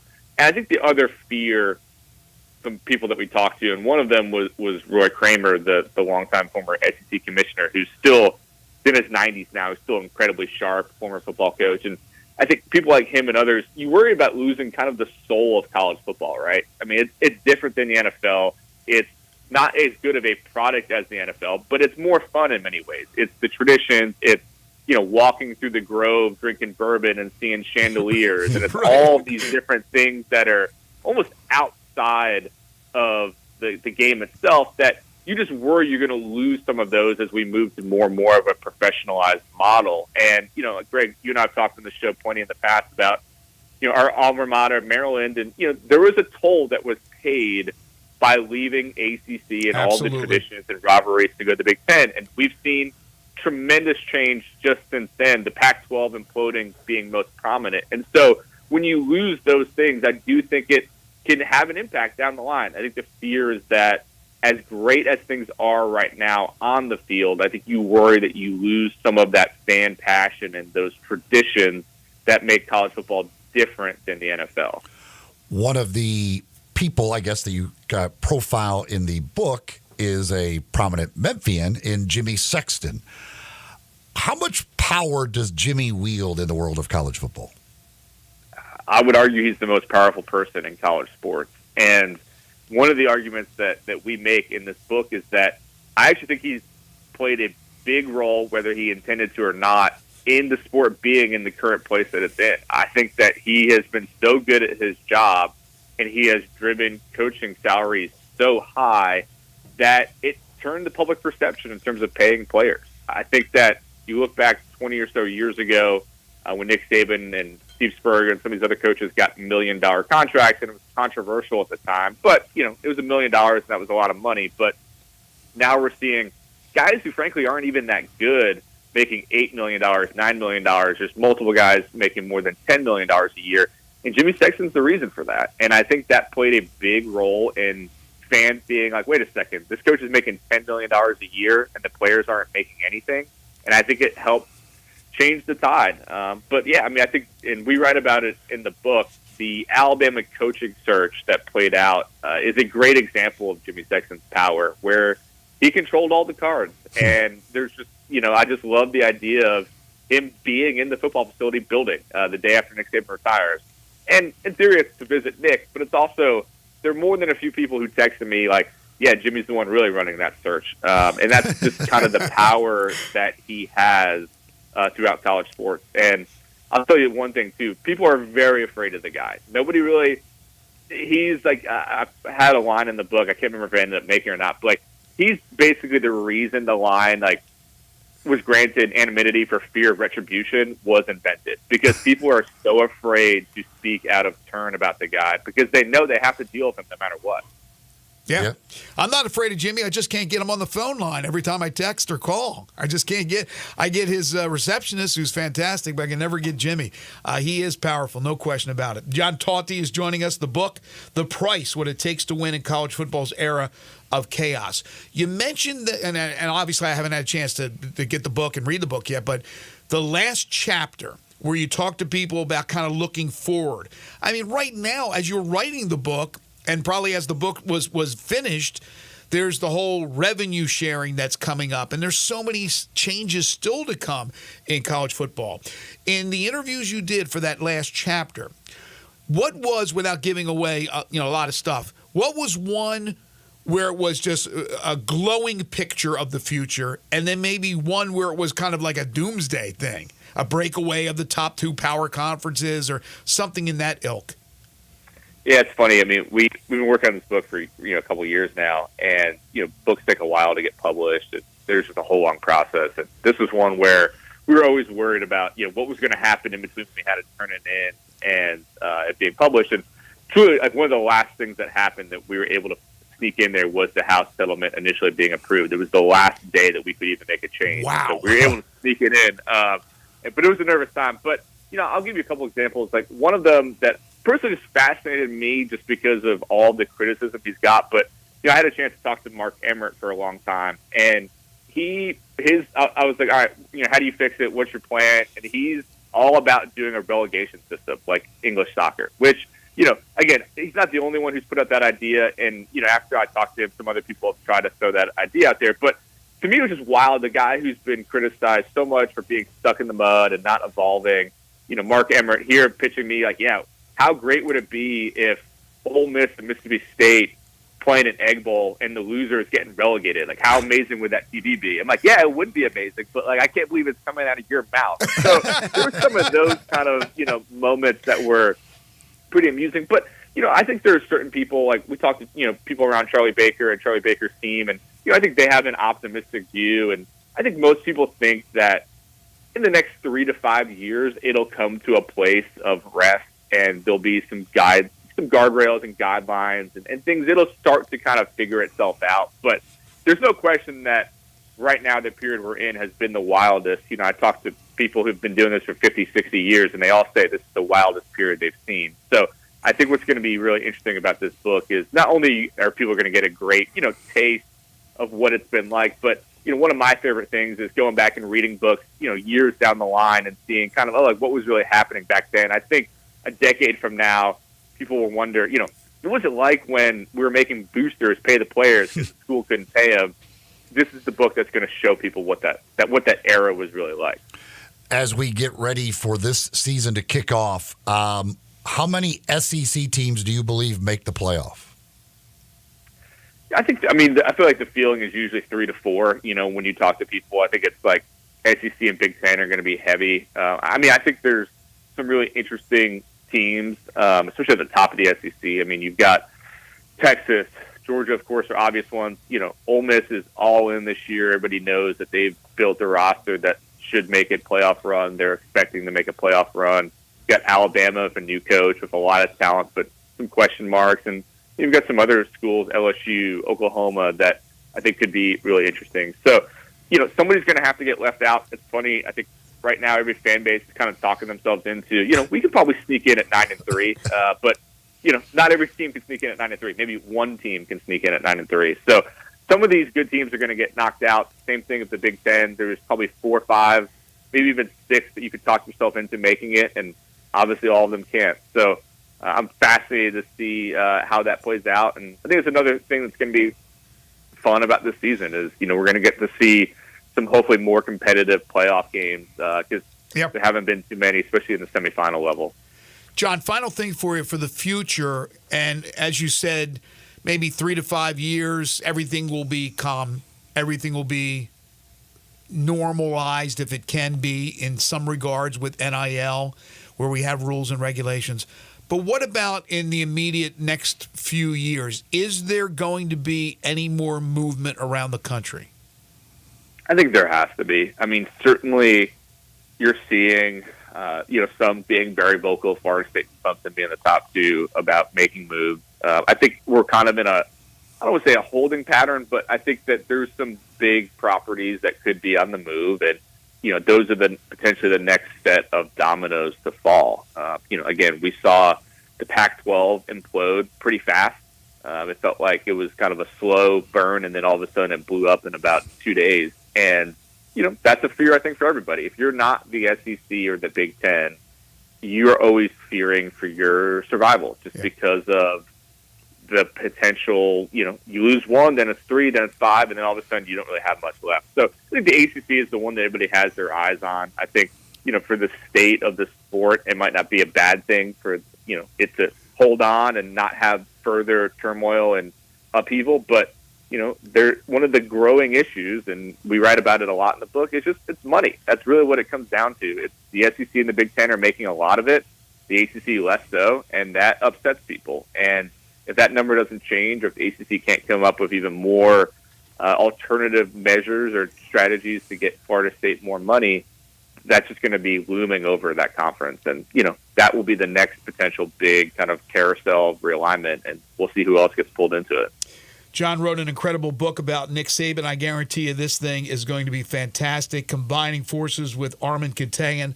The book called The Price, What It Takes to Win in College Football's Era of Chaos. And as John said earlier, you can get it online, Barnes & Noble, all the bookstores that carry these type of books, these great sports books, you'll be able to purchase, and I would recommend that you do so. Make sure to follow John on Twitter at @JTaughty, and of course, he reports and writes for 247 and CBS Sports. John, as always, thank you so much. Best of luck with this book. I know it's going to kick tail, as it always does. Appreciate you guys. Thank you, John. Fleet Feet, the place to go to get all your running gear. Want to make sure you get shoes that are perfect for you? Well, all you got to do is go see the folks at Fleet Feet, either one of their 2 locations, either in East Memphis in the Laurelwood Shopping Center or out in Collierville at Poplar and Houston Levy. Go in, see them, and they'll take a look at the way you run, the way you walk, and they'll get you fitted with those shoes that are just right for you so you don't have any problems, any injuries, any issues when you're out there, whether it's running, walking, just on your feet a lot on a daily basis. Proper shoes can make a big-time difference for you. Plus all your other gear, they got you taken care of. So go see them. Again, 2 locations to serve you of Fleet Feet. We'll take a quick time out, come back with more Sports 56 Mornings with Greg and Eli, right here on Real Sports Talk, Sports 56 and 98.5 FM. Join the voice of the Tigers, Dave Woloshin, for Wolo and Friends. Weekday mornings from 10 to 11, here on Sports 56 and 98.5 FM.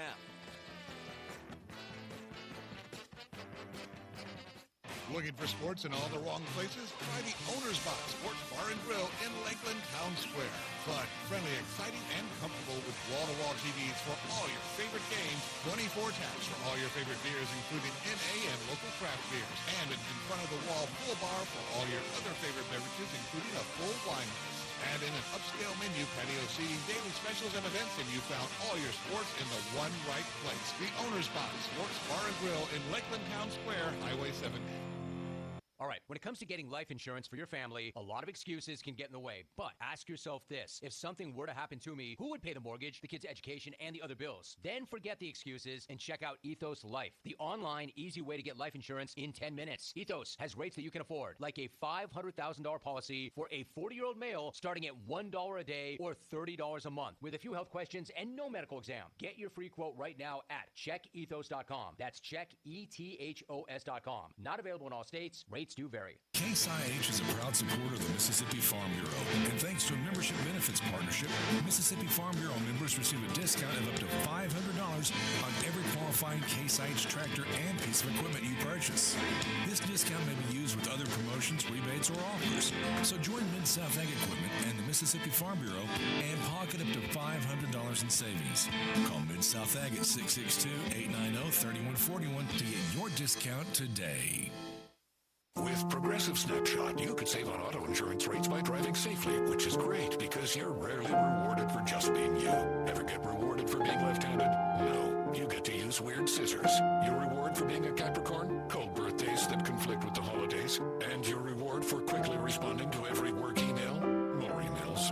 But with Snapshot, even left-handed Capricorns with proper email etiquette could get rewarded for good driving. So download the Progressive app today. Progressive Casualty Insurance Company affiliates. Snapshot not available in all states and for all items. For retro cruiser styling packed with modern innovations, riders of all skill levels choose a Honda Rebel. Incredible motorcycles with a stripped-down style and a full package of features. Both the 300 and the 500 offer compact power inside a lightweight frame. Combined with a low-slung seat, the Rebel is easy to start on. And with new colors for this year, they are impossible to ignore. Go to DeSoto Honda to check out the 2023 Honda Rebels. Cruisers with premium style and performance to enjoy every second. Never use the street as a racetrack with the law of the Sports 56 traffic.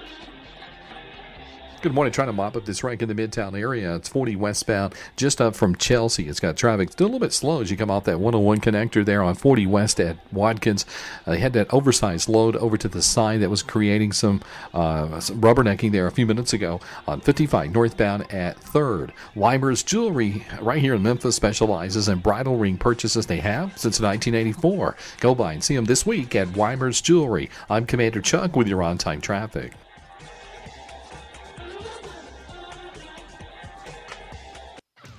Back to Sports 56 mornings on Sports 56 and 98.5 FM. This hour is brought to you by James Gaddis Jewelers. Genuine diamonds, baby. Here once again, Greg Gaston and Eli Savoy. Welcome back, everyone. 8:30 the time. Halfway home on this Monday edition of Sports 56 Mornings. Greg Gaston, Eli Savoy, Zach Boyd. Zach, by the way, it was great to meet your girlfriend out at the FedEx St. Jude Championship on Sunday. Yeah, she got starstruck a little bit. Oh, come on. Got a chance to meet you. Oh, I thought because she saw Colin Morikawa, she all saw the golfers and everything. But Scotty Scheffler, because she was telling me once Greg walked away, she was like, "That's Greg, right? That's Greg." And I'm like, "Yeah, that's Greg." Did she have fun? Yeah, she had a lot of fun. This was her first time going, so she was like, yeah, like this was great. This is a definite change of pace. I think at one point, because we was at 12 when all the leaders were kind of coming through, and she saw Victor Hovland's pants, and she was like, "Oh, I like his pants." It's like, and she immediately didn't know who he was and said, "I'm rooting for that guy because his pants, the blue was popping. She loved the color." And everything, it was just, yeah. I saw Victor Hovland's girlfriend. They didn't. She didn't ask Greg for an autograph, though. No, she didn't. Okay, that's designated areas only. Can't ask for autographs on the course. So I was out there on Friday afternoon, Saturday, Sunday, Thursday. I just didn't even get a chance to watch golf because I was running around. Told you that story on Friday, but every time I seem to watch a lot of Victor Hovland. and I noticed this woman with an umbrella back there. And we came to the conclusion that, I think it's Victor Hovland's girlfriend, because on Sunday he was with Scheffler, correct? They were paired? Yes, I believe that's correct. Yeah, because if that was if that was a girl following around Scotty Scheffler, we'd have a big story, because we know Scotty's married with a baby, so we kind of eliminated him. It was definitely Victor's girlfriend. Yes, easy on the eyes. It's shocking how these golfers with lots of money are able to, no matter what they look like, are able to pick up some beautiful women here, whether it be a girlfriend or eventually a wife. But good on them, and good on. Now Hovland is he's a good-looking guy, in great shape, and all that. Very, very rich. What did he win last year? $25 million for winning the FedEx Cup. Is that the payoff? $25 million? I don't know if it's 20. I don't remember what it is now. Good change. It's a lot right? of money. Good change. It's enough to set you up pretty well. Yes. It'll change your life. I got a text from Raider Corey on the Sissy's Log Cabin listener line. So the FedEx 10 on the 14th hole was an awesome view. Sunday's finale was great. Good job by everyone who made this a success.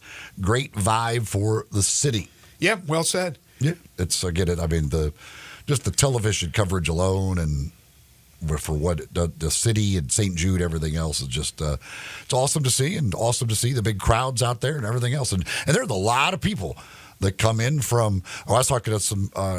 There was a family out there Saturday. I started talking to them, and they said, "Yeah, we got up at like 5 a.m."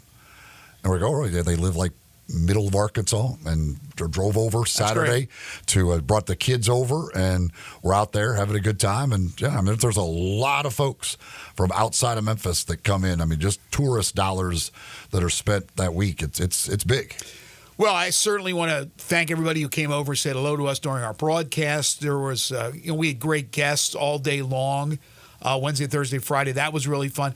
Also had a chance to meet Richard Smith for the first time, who had just finished up his interview with NBC and came down, and I got a chance to introduce myself to him and talk to him, and that was nice. Of course, Richard, big part of the whole NIL gift from the Smith family with Memphis, and a big part of what's going on with Memphis athletics with the AD hiring and all that. So that was really nice to meet Richard. We, of course, while we were out there, folks that did come by had an opportunity to register to win some tickets for the Tigers game against Troy, week 2 of the season. We did draw our winner. Congratulations to Brian Dotson. He is the winner of the 4 tickets for the Tigers Troy game. So we'll be contacting Brian to let him know how you're going to get your tickets to see the Tigers in week 2 of the regular season, just a couple of weeks away. Yeah, speaking of the Tigers, so I was looking at this list during the break. This is the collegefootballnetwork.com. They rate every team's quarterback room from 134 all the way to number 1. And here's their top 10. At number 10 is Colorado and Shedeur Sanders. At number 9 is Seth Hennigan and Memphis. Here's what they say about Seth. In a class of his own, Seth Hennigan could set even more records in 2024 with the Memphis Tigers. After setting career highs in every passing metric a season ago, Hennigan reached the next echelon in terms of national notoriety and in the Tigers' record books. After setting the new record for passing yards in a career, Hennigan enters this season on the precipice of setting new marks in just about every other career metric with Memphis in terms of quarterbacking. He's 11 passing touchdowns away from Brady White's career mark of 90 and just 9 total touchdowns away from White's 97 total touchdowns. As impressive of a 3-year career as anywhere in the country, Hennigan's elite level of play starter back in 2021 as a true freshman and stands as a testament to his overall talent and ability to improve his game year in and year out. He's a big-arm signal caller with no fear and a sharp ability to read defenses. When push comes to shove, Hennigan makes the right decision more often than not and has a creation capacity unlike most big-armed quarterbacks of his stature. He's much more nimble than he's given credit for, and he uses that to his advantage to stave off pressure better than most quarterbacks in the country. Hennigan isn't afraid of pressure, almost welcoming it at times with his ability to stand tall, evade rushers, and rebuild pockets coming naturally. There isn't a level of the field that's out of reach for Hennigan either, and his arm talent overall is among the nation's best. I'll get to the top 8 in a moment. But that's certainly something that doesn't surprise me. I still believe that Seth Hennigan is, in some regard, underappreciated and undervalued here in this city. The country, I think, is taking more notice about Seth Hennigan. People outside of the Memphis Tiger family, I think, don't appreciate what Seth Hennigan has done for Memphis and the type of quarterback he is. Again, I mean, the just the idea of the fact that he has stuck around should lead to a lot of appreciation. Most guys don't in today's world. Most guys wouldn't have. Most guys probably would have looked elsewhere for a bigger payday. Any one of the last couple of years. Yeah, he was approached, as he's told us on the show, and decided not to leave. I wonder who and I wonder how much, but he said it was numerous people. I don't know. He has a really quirky personality. He's a little dry with interviews, but he has a sly sense of humor if you know him. And, Brady White was pretty much a matter-of-fact guy. I'm trying to think about other quarterbacks in the past. I don't remember Riley's personality. Paxton was real fun-loving, outspoken, colorful character as far as quarterbacks are concerned. But, personality is certainly a big part of that. People are getting a chance now to see him more out there in the public because of these NIL appearances with FedEx. So Seth's out there amongst the people, as they say. But anyway, really nice write-up by collegefootballnetwork.com about Seth Hennigan. The rest of the top 10, again, Shedeur Sanders 10, Seth Hennigan 9. Quinn Ewers in Texas is 8. Noah Fafita, is that how you pronounce his name with Arizona? He is number 7. Caden Salter of Liberty is number 6, and that's a big reason why many believe that Liberty has a chance to repeat what they did last year. Number 5, Brady Cook of Missouri. Number 4 is Jackson Dart of Ole Miss. Number 3, Jalen Milroe of Alabama. Number 2 is Carson Beck of Georgia. Number 1 is Dylan Gabriel of Oregon. And I think that's a consensus too, Eli, that most people believe that the top quarterback going in is either Beck or Gabriel. That it's not a slam dunk that it's Beck. Well, I mean, Gabriel certainly has been around, and he's got a lot of experience under his belt. At a million schools over 35 years. That's true. There is one quarterback, and I'm trying to go down the list to find out where he is, that is going to be a very important signal caller, and that's Will Howard. Will Howard at Ohio State, who played at Kansas State, is the starting quarterback. He is the guy at Ohio State. And there are some people that doubt he is able to lead Ohio State to the promised land. I am not one of them. He's 6'4", he's nearly 240, he's got a big arm, he goes over the middle, he can move, he's not a statue, but there are some people that doubt Will Howard is good enough, and that will be a detriment to Ohio State's run for a national championship. Now, Oregon in the same conference now with Dylan Gabriel, in many people's eyes, have the nod. I saw, and I forget who predicted it over the weekend. I saw a list, and they had Oregon winning the national championship. Well, The Athletic did their 1 through 134 rankings for the preseason. They have Ohio State at number 1. Yeah, I can easily see that. With Georgia 2, Oregon at 3, Texas, Alabama, Ole Miss number 6, Notre Dame, Michigan, Florida State, and they put Missouri in their top 10. So they have 5 of the top 10 coming from the SEC. Let me ask you, if the But SEC, not number one. If the SEC, look, I think the SEC, and we asked John Talty this, he said, 3 or 4 from the SEC. It all depends on that committee, when they're behind closed doors, if they're basically, and I don't know if they say these type of things, but I'd be one to say, hey, that's too many from one conference. I'd probably be the loudmouth to say that.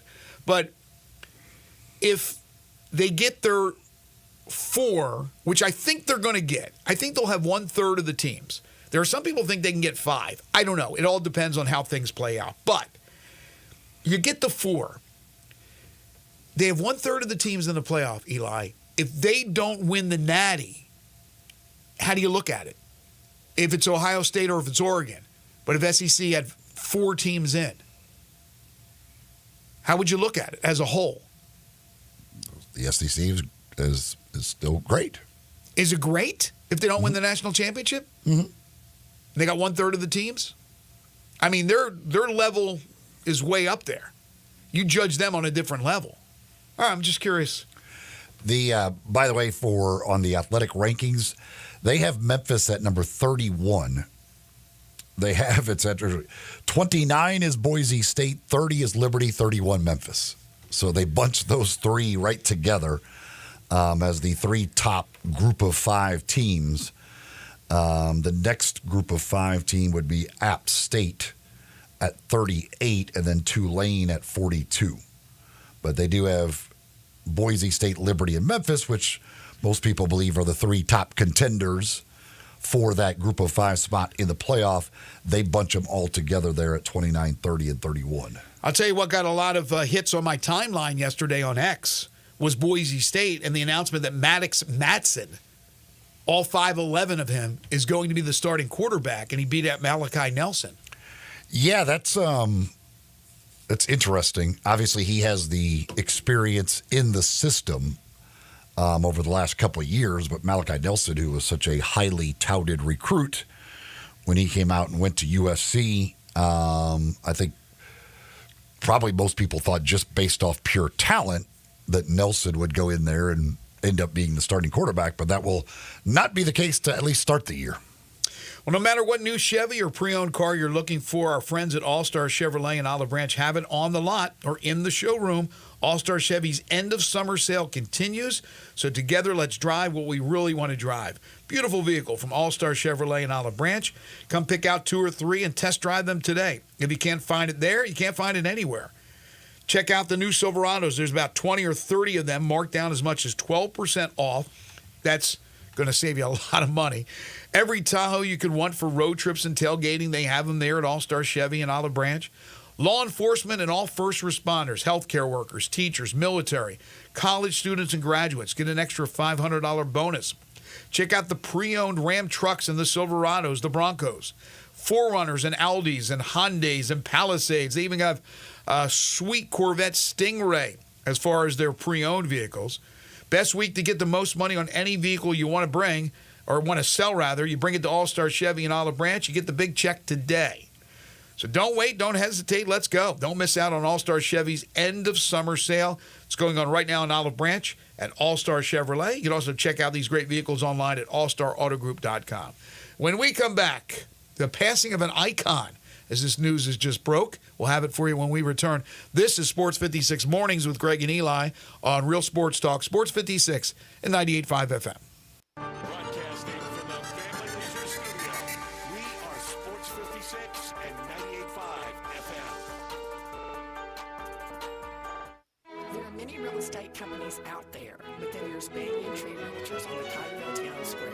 There are hands-on, family-owned boutique real estate companies whose agents have been offering exceptional attention to their clients for over 40 years. In an ever-changing world, Banyan Tree continues to maintain a small-town personal charm while providing a worldwide connection through its internet marketing presence. Personal service will never go out of style at Banyan Tree Realtors. Their agents are people you can trust, offering service you deserve. From residential homes to commercial properties, farmland, land lots, and historical houses, Banyan Tree has the expertise you can rely on.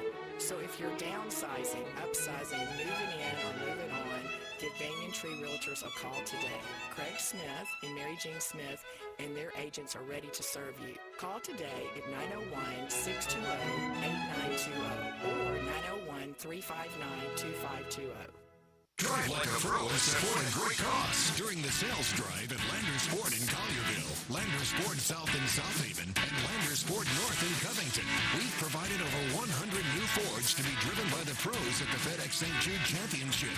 Now they're all being sold with demo prices. That's right. Over 100 new Fords driven by the pros are being sold with demo pricing below market value. A portion of the proceeds go directly to the St. Jude's Children's Research Hospital. This is a once-a-year opportunity to trade up and drive like a pro while supporting a great cause. Visit LandersMemphis.com. That's LandersMemphis.com. Or come see us at Landers Ford in Collierville, Landers Ford South in South Haven, or Landers Ford North in Covington. With our Landers Easy Pass, you can get top dollar for your trade-in to help you save even more.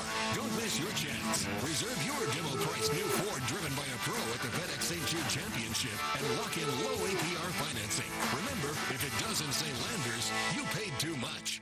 Family Leisure is having the world's biggest spa set. It's happening right now. You can save thousands on in-stock hot tubs that are ready to be delivered. Family Leisure has spas that start at just $28.99. You know those cold plunges? You can get one for yourself starting at $39.99. Or how about swim spas? They start at $17,499. Plus, Family Leisure has set up special financing just for this event. Have you been sitting on the fence about an above-ground pool? Get off that fence and get to Family Leisure to take advantage of huge discounts on all their in-stock above-ground pools. And if you need some patio furniture, it's all priced to move out now. It's not too late to have some summer fun, courtesy of Family Leisure. But you better hurry up. The world's biggest spa sale might go on forever. Family Leisure. Witten Road at I-40. Family and fun come together. Top Gun is the largest indoor range in the Mid-South, but size isn't their only difference. Top Gun has the best instructors with over 300 years combined experience and classes all the way from first shot to master marksmanship. Plus, Top Gun is affordable. Gold membership is just $48 a month. That's just $1.60 a day for unlimited range time. Free gun rentals with purchase of ammo and members lounge access. Top Gun 2770 Witten Road and TopGunMemphis.com. Always shoot with the best. Top Gun Memphis. Listen up, I've got Marty McNate on the line at Gossett Volkswagen, Germantown. Marty, you might be too busy moving back prices over there. What's up? Going way back, Randy. Doc's orders. I've got 2024 Teos SE or 2024 Jetta Sport. Got to go back in time to get the good old days at $275 a month. Great Scott, McNate. Plus, I hear the 2024 Atlas Peak Editions are going for $5,000 off MSRP or $1.9 for 60 months. That's right, Randy. During the Volkswagen Savvy Summer Sales event, your future is whatever you make of it. So go to Gossett Volkswagen Germantown at 7420 Winchester Road or shop online at GossettVWG.com. Ask for Marty to find out how much he can move you back on price. That's Gossett Volkswagen 7420 Winchester Road.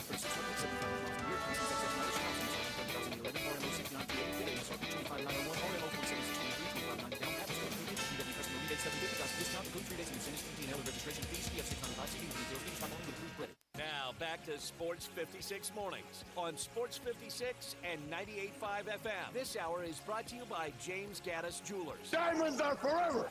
Here once again, Greg Gaston and Eli Savoy. Breaking news from the entertainment world. Television icon Phil Donahue has passed away at the age of 88, and it's very relevant here because Phil married to Marlo Thomas, the daughter of Danny Thomas, the founder of St. Jude Children's Research Hospital. And, of course, we just had the FedEx St. Jude Championship where the hospital was the beneficiary. Phil Donahue, for so many years, hosted that afternoon talk show / whatever it was. I mean, kind of the precursor to a lot of others that copied his style. He was always parodied by Saturday Night Live and other comedy sketch shows and the way he did the interviews. I loved watching that. Actually, Phil was very good at what he did. So, again, Phil Donahue passing away at the age of 88. One of the OGs. He was. Of the talk show world. I don't think there's any question about it. Got to be honest, I thought he was already dead, but I thought he was dead 10 years ago. Well, the dead or alive game is a tough one because when I would have definitely gone dead. Okay, how about this one? When John Tauti talked about Roy Kramer? Yeah. What? I thought he died 30 years ago. Yeah, I'll be honest. I thought he had passed away as well. I thought he was going to say like Roy Kramer Jr. I mean, what? That one was like, wait a minute. Thought I was dreaming that one. Anyway, good to know that he's alive. How old did you say Donahue was? 88. Wow. How old's Marlowe now? She had to be a lot younger than him, right? Can you look that up, Zach? Marlowe Thomas, how old's Marlowe? Probably 76? 86. What? Yeah. Marlowe Thomas is 80. She's older? No, she's 2 years younger than Phil, but 86? Yeah. Oh, my gosh. Oh, that's scary to hear that. The 76ers have announced that their training camp will be held from October 1st through the 5th at Atlantis Paradise Island, the Bahamas. This now will become a trend. You watch.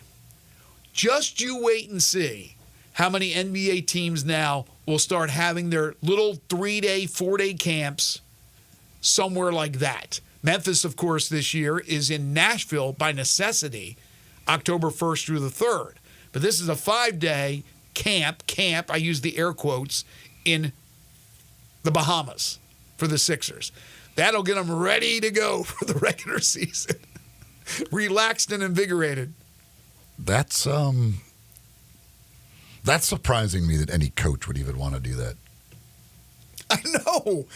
The focus, I don't even understand. I guess it doesn't matter. Then you play the preseason games that nobody cares to play anymore. Speaking of that, Barrett Sallee is going to join us to open up Hour 3. Then we'll get into the NFL and about these preseason games. It's getting worse and worse and worse as far as players not playing and odd choices and decisions made by coaches. But anyway, I guarantee you heard it here first.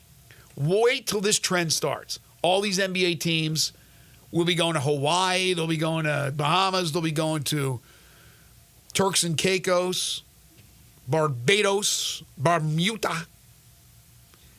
I don't think it will, just because I don't think coaches will want to do that. And then somebody will be in Minnetonka, Minnesota, just for the hell of it. No, I think it will. I think it'll start the trend. I heard Albuquerque is nice this time. Maybe they could go to Ireland, like now they were playing college football games over there. Yeah, but I don't know. I don't see the. Maybe France. Some teams should go to France. We got enough of their players over here now. Some teams should go to France for their training camp. Yeah, I was trying to make a joke about Ireland and Guinness, and I don't know if there's many NBA players who just guzzled the beer, the brew. I'm sure there's some, but it's probably not the drink of choice, especially when that could fatten you up, bog you down. But there will be a game, and Barrett Sallee will be in Dublin for Florida State and Georgia Tech. Hell of an assignment. It is. Georgia Tech, by the way, their quarterback is Haynes King. He's been around. Actually was pretty decent last year.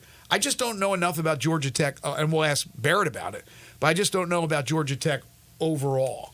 I've read what Phil Steele had to say about them, but do you know much about that team at all? No.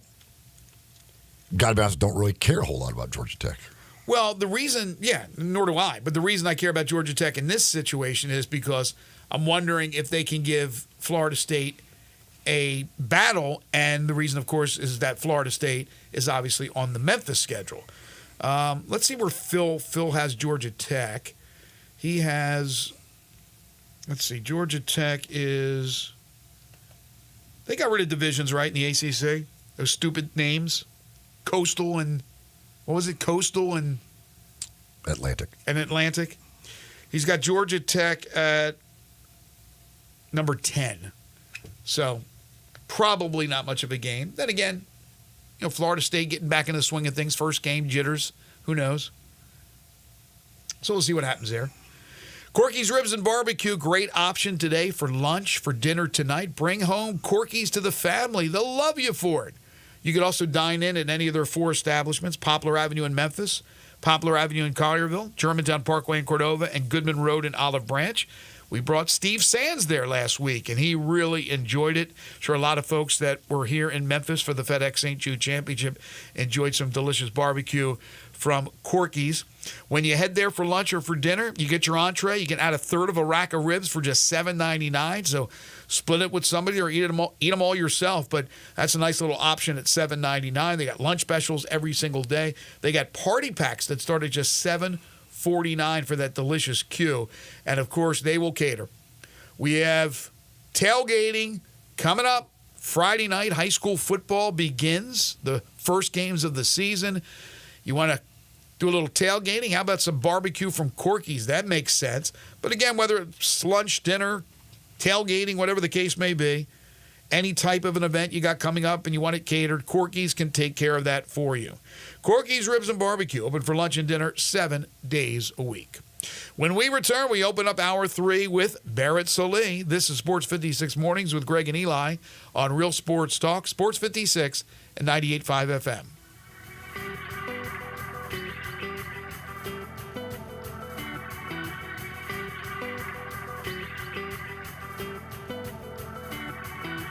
You or someone you know or care about has dealt with a difficult divorce. When facing divorce, you need the attorneys at Rice Law.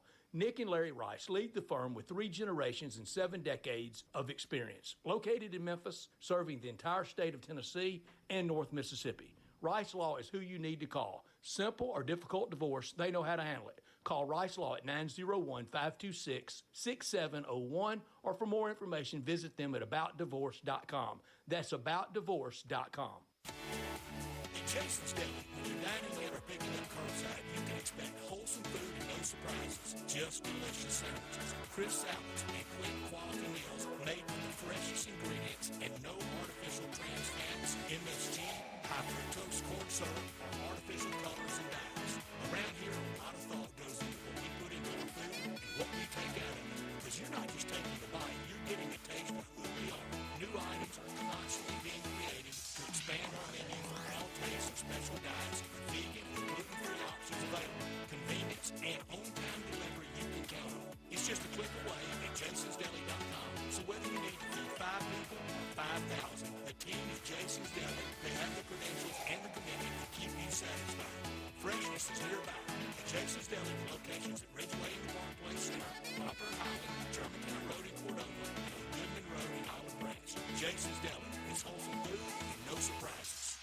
So you need to sell your house? I have the solution. Call 901-406-1101. That's 901-406-1101. Call my buddy Bill and I buy houses. Any house, any area, as is. It's literally as simple as that. Just pick up your phone. Call 901-406-1101. That's 901-406-1101. Call my buddy Bill and I buy houses. Guaranteed to close in 5 days. If you need to sell your house fast, call Bill at 901-406-1101. That's Bill and I buy houses. We just want to have enough money for retirement. And travel to visit our grandchildren. I understand. That's why at Fisher Investments, we start by getting to know each other, so I can learn about your family, lifestyle, goals, and needs, allowing us to tailor your portfolio. What about commission-based products? We don't sell those. We're a fiduciary, obligated to act in your best interest. So how do your management fees work? We have a simple management fee based on the value of your portfolio, so we do better when you do better. We appreciate that kind of transparency. We also check in with you regularly to keep you up to date on the markets and your portfolio. Well, what other services do you offer? As a client, you have access to resources on investing, financial planning, estate planning, Social Security, Medicare, and more. Wow, sounds like Fisher Investments has everything we need. At Fisher Investments, we're clearly different. Learn more at FisherInvestments.com. Investing in securities involves the risk of loss.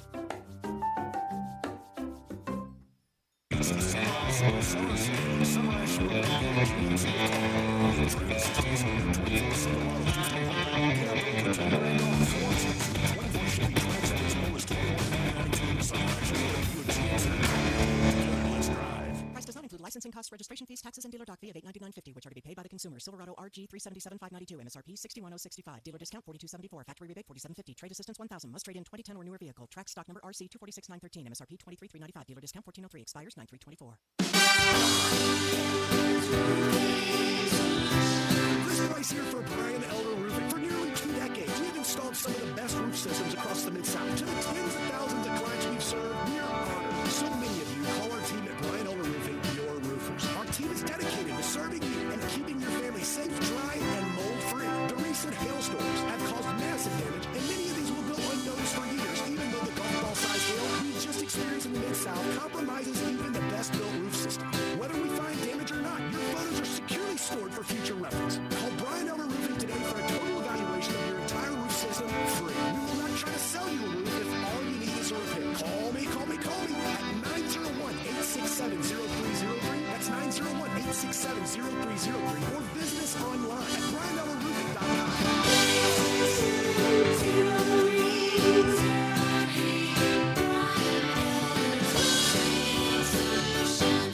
Ole Miss Rebel Yell is back. The Rebel Yell Hotline Radio Show is back on WHBQ Sports 56 and 98.5 FM. Every Monday night at 6, hear the latest news on your Ole Miss Rebels with Yancey Porter with 24/7 Sports, former Ole Miss defensive tackle Mike Fitzsimmons, Gordon Ford covering SEC Sports Call, and former Ole Miss baseball announcer Gary Darby. From kickoff to free throw to extra innings, your Ole Miss Sports on the Rebel Yell Hotline Show right here Monday night at 6 on Sports 56, 560 AM and 98.5 FM, your Mid-South sports station. This Sports 56 traffic report is brought to you by Luttrell Belting. They keep you moving. Sports 56 traffic. Good morning. Trying to clean up this earlier crash we had 40 westbound near Chelsea here in the Midtown area. That's why traffic's been a lot slower than normal. Trying to get around the 101 connector there coming past Watkins on 40 westbound as they clean up this wreck again here in the Midtown area. Traffic volume still moving right now. 385 Billmores Parkway coming inbound. Hey, Weimer's Jewelry, 7525 Highway 64 is your full-service family-owned jewelry store right here in Memphis. I'm Commander Chuck with your on-time traffic.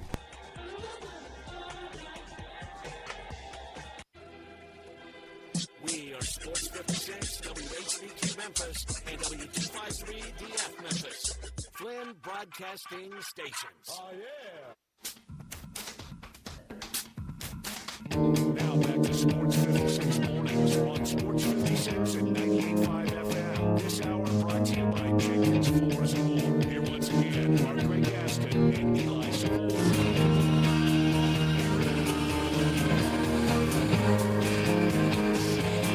Welcome back, everyone. 9:03 the time. Final hour for us today here on this Monday edition of Sports 56 Mornings. Hopefully, everybody had an outstanding weekend. FedEx St. Jude Championship for 2024 in the books. And now we set our attention to college football week 0, which is still strange to say, but there will be some games this weekend.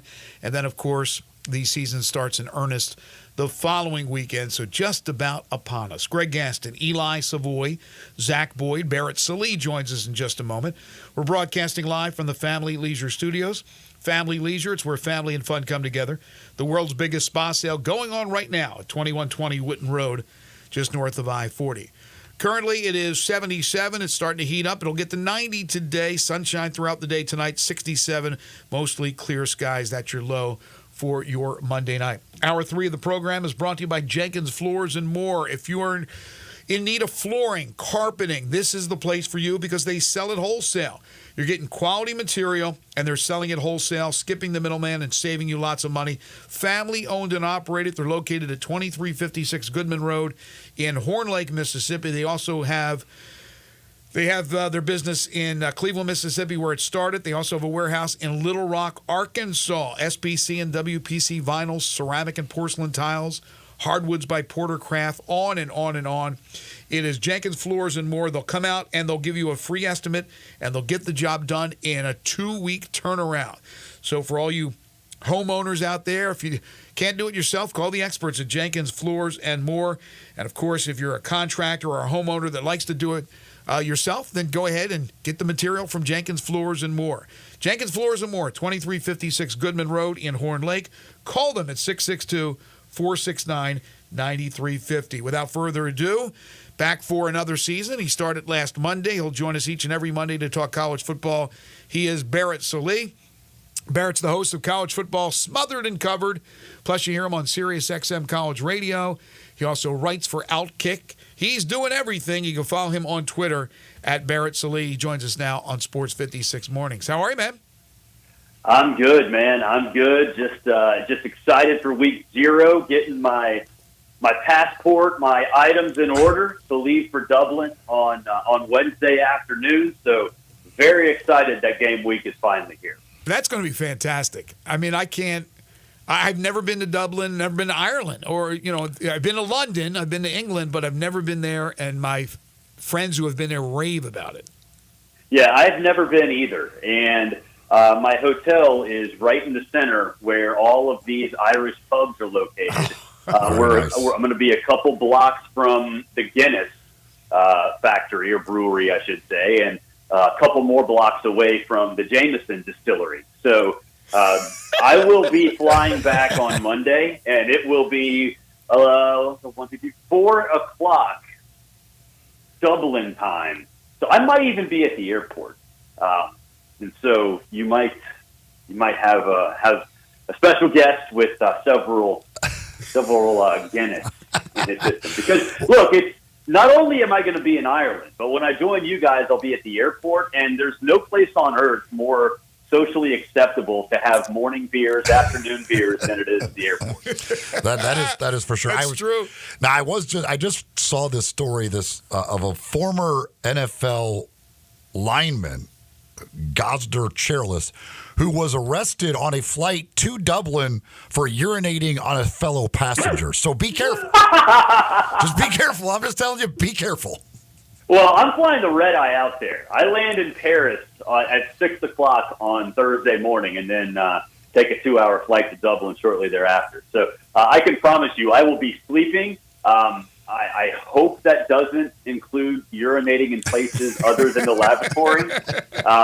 If that does happen, I will certainly have something to talk about next week. How mad would you be if you because they turned This guy's a first-round pick, by the way. They had to turn the flight around. Like, I would be so mad if I'm on a flight and we got to turn around and go back to Boston because this idiot's urinating on What somebody. is going on? I mean, that is the strangest story. Again, I never heard of the guy. He was a first-round pick. But anyway, pub crawls. I hear about pub crawls. You could literally crawl from the place you're staying to one of those pubs or to the factory. So have a great time. One of those pubs to like 50 of those pubs. That's right. There's a pub probably.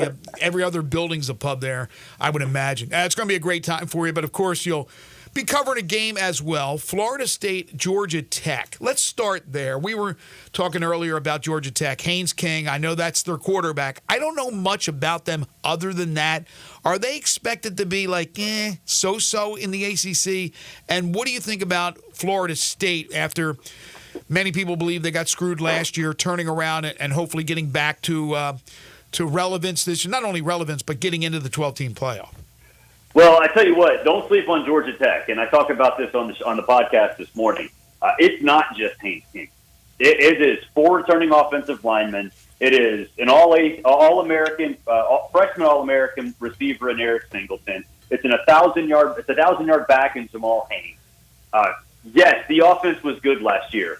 Haynes King was a part of it, but I would argue that Singleton and Jamal Haynes were just as important, if not more important. That team is legitimate. And I talk about this on the show today. They're the Ole Miss of the ACC, where the offense is next level. We know the offense is next level. They've got a ton of pieces returning. We know they're established pieces that can be successful. What can the defense do? Yeah. They were last in the ACC in defense last year. How do they become competitive, not only in this game, but in the ACC in general? Just be adequate. Just be adequate. Don't be god-awful, right? Mm-hmm. And I think with this team, it's a lot like LSU as well. I think with this team, and I talked to Brent Key about that. We'll put that on the show a little later this week. But Brent Key said, look, I was too loyal to some people on the defensive staff. I had to make some tough decisions, and I let go of 4 defensive assistants. And that's not easy to do for anybody, much less a guy like Brent Key, who is in, year 2.5 now, I guess you could say. Right. So I think this team's actually going to be pretty good.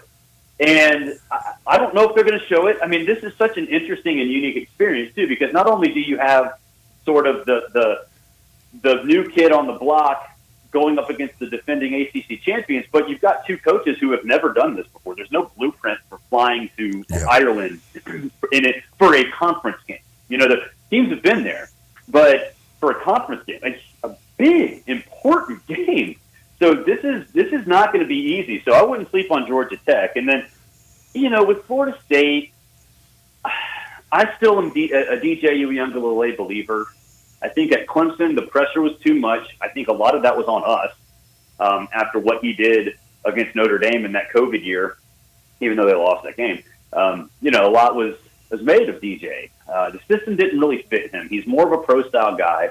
If he runs, it's better if he runs up the middle, kind of like that Cam Newton style. And he's got a bunch of pieces. But, I mean, look, guys, it's one of those things where, okay, yeah, Lawrence Toafili is there at running back. He was really good against Louisville in the ACC championship game when he needed to be, because obviously the quarterback situation was what it was. You know, and then Wendell Williams comes, and they've got some dudes, you know, at running back. So there's a nice recipe there. They need some help at defensive tackle, which I think in this game is going to be fascinating because you have a veteran offensive line against the defensive line that obviously doesn't have Jared Verse, but really doesn't have a lot of depth, especially inside. So it's going to be fun. It's going to be fun, man. But, yeah, I'm still buying Florida State to be a national championship caliber team if they beat this game, beat the Yellow Jackets and sort of solve those questions, which I think they might be able to solve those questions. And, again, I don't sleep on Georgia Tech. That's a good team. The three, Clemson, Florida State, Miami at the top of the ACC, what order do you put those three in? Clemson, Florida State, Miami. I've heard some good things about Cade Klubnik. I've heard some good things about those receivers. So I'm still, again, sort of like I'm still a believer in DJU. I'm still a believer in Cade Klubnik. I don't know what was the deal last year. I think they just were. I think Dabo was meddling a little too much, and that whole offense was a little bit of a disaster. And maybe we were expecting too much because, you know, Garrett Riley was over after he had the success at TCU, and you know, maybe I don't think the personalities really meshed all that well. They've had a year to work on that, obviously. So I like Clemson. We just talked about Florida State, and with Miami, I guess it just comes down to me. I'm just not the biggest Cam Ward believer. Mm-hmm. I think he's more of a stat monster, but obviously in a situation like he has at Miami with, you know, veteran receivers and, you know, Martinez over from Oregon State at running back, they've got a lot of weapons around him. I know the upside, a lot of people are saying, okay, yeah, he can be that guy in critical situations and put up those numbers. I kind of need to see it to believe it. You know, it's still Miami. And I know, like, I hate to, you know, compare teams on a year-by-year basis because everything changes, right? Everything changes every single year. But it's hard for me to trust Mario after what we've seen. And I think I need to see a little bit more from Cam Ward in big situations. Barrett Sallee, the host of College Football Smothered and Covered, joining us on the Sissy's Log Cabin guest lines. You can follow Barrett on Twitter at Barrett Sallee.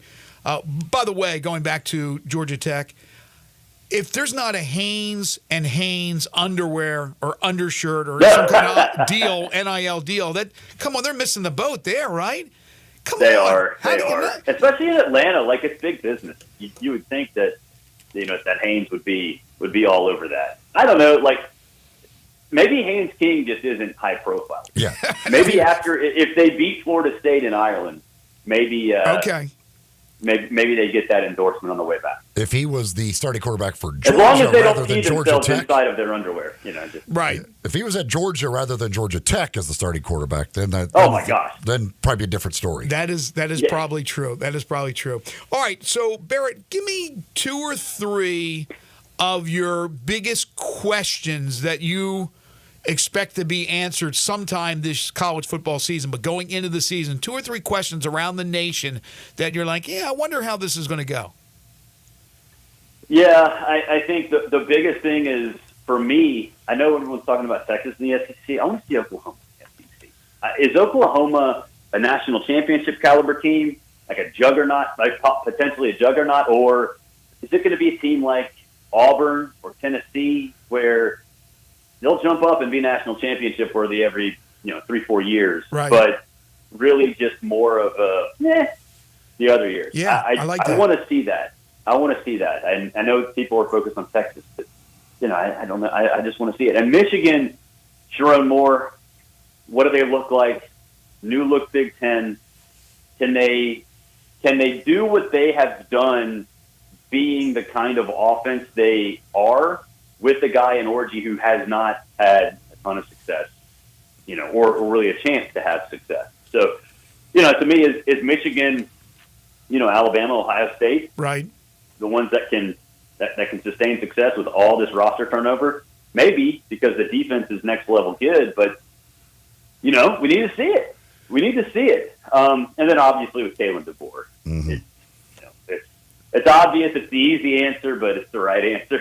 Sure. How are you going to be? What are you going to be following Nick Saban? How are you going to treat one of the most unique challenges, not the most unique challenge we've seen in multiple decades, multiple generations? And I've said this all off season. If anybody tells you they have a definitive opinion on Alabama, they're lying to you, because how could we possibly know what Kalen DeBoer is going to do in this situation? Yeah, I think that's fair. The other one, I don't know if it's a question for you. It was for me. We talked about it earlier. Is Will Howard the guy? I mean, I know they expect him to be the guy, but are you sold on Will Howard at Ohio State? I am not at all. I think the dude lost his job to Avery Johnson. Now, Avery's a good quarterback. I get it. At Kansas State, he's a better fit. But the fact that he's a better fit tells you all you need to know about Will Howard, because Will can run the football, but can he run it against Big Ten defenses? He made too many mistakes last year through the air. Tied for the third most interceptions in the Big Ten. What's going to happen?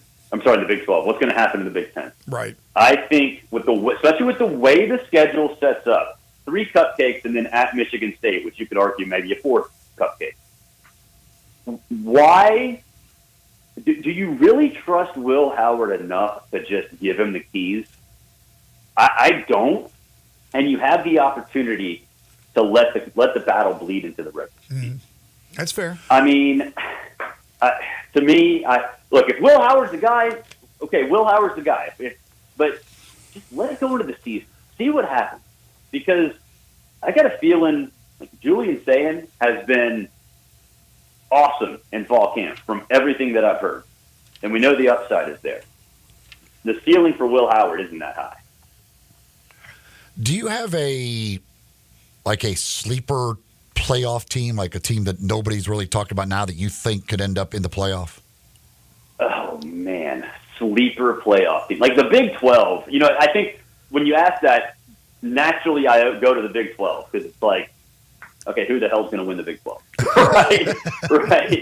So, Oklahoma State, Utah, Kansas State, I don't think they qualify. I would say even Arizona, even though I'm not the biggest Arizona guy, but, people like Arizona.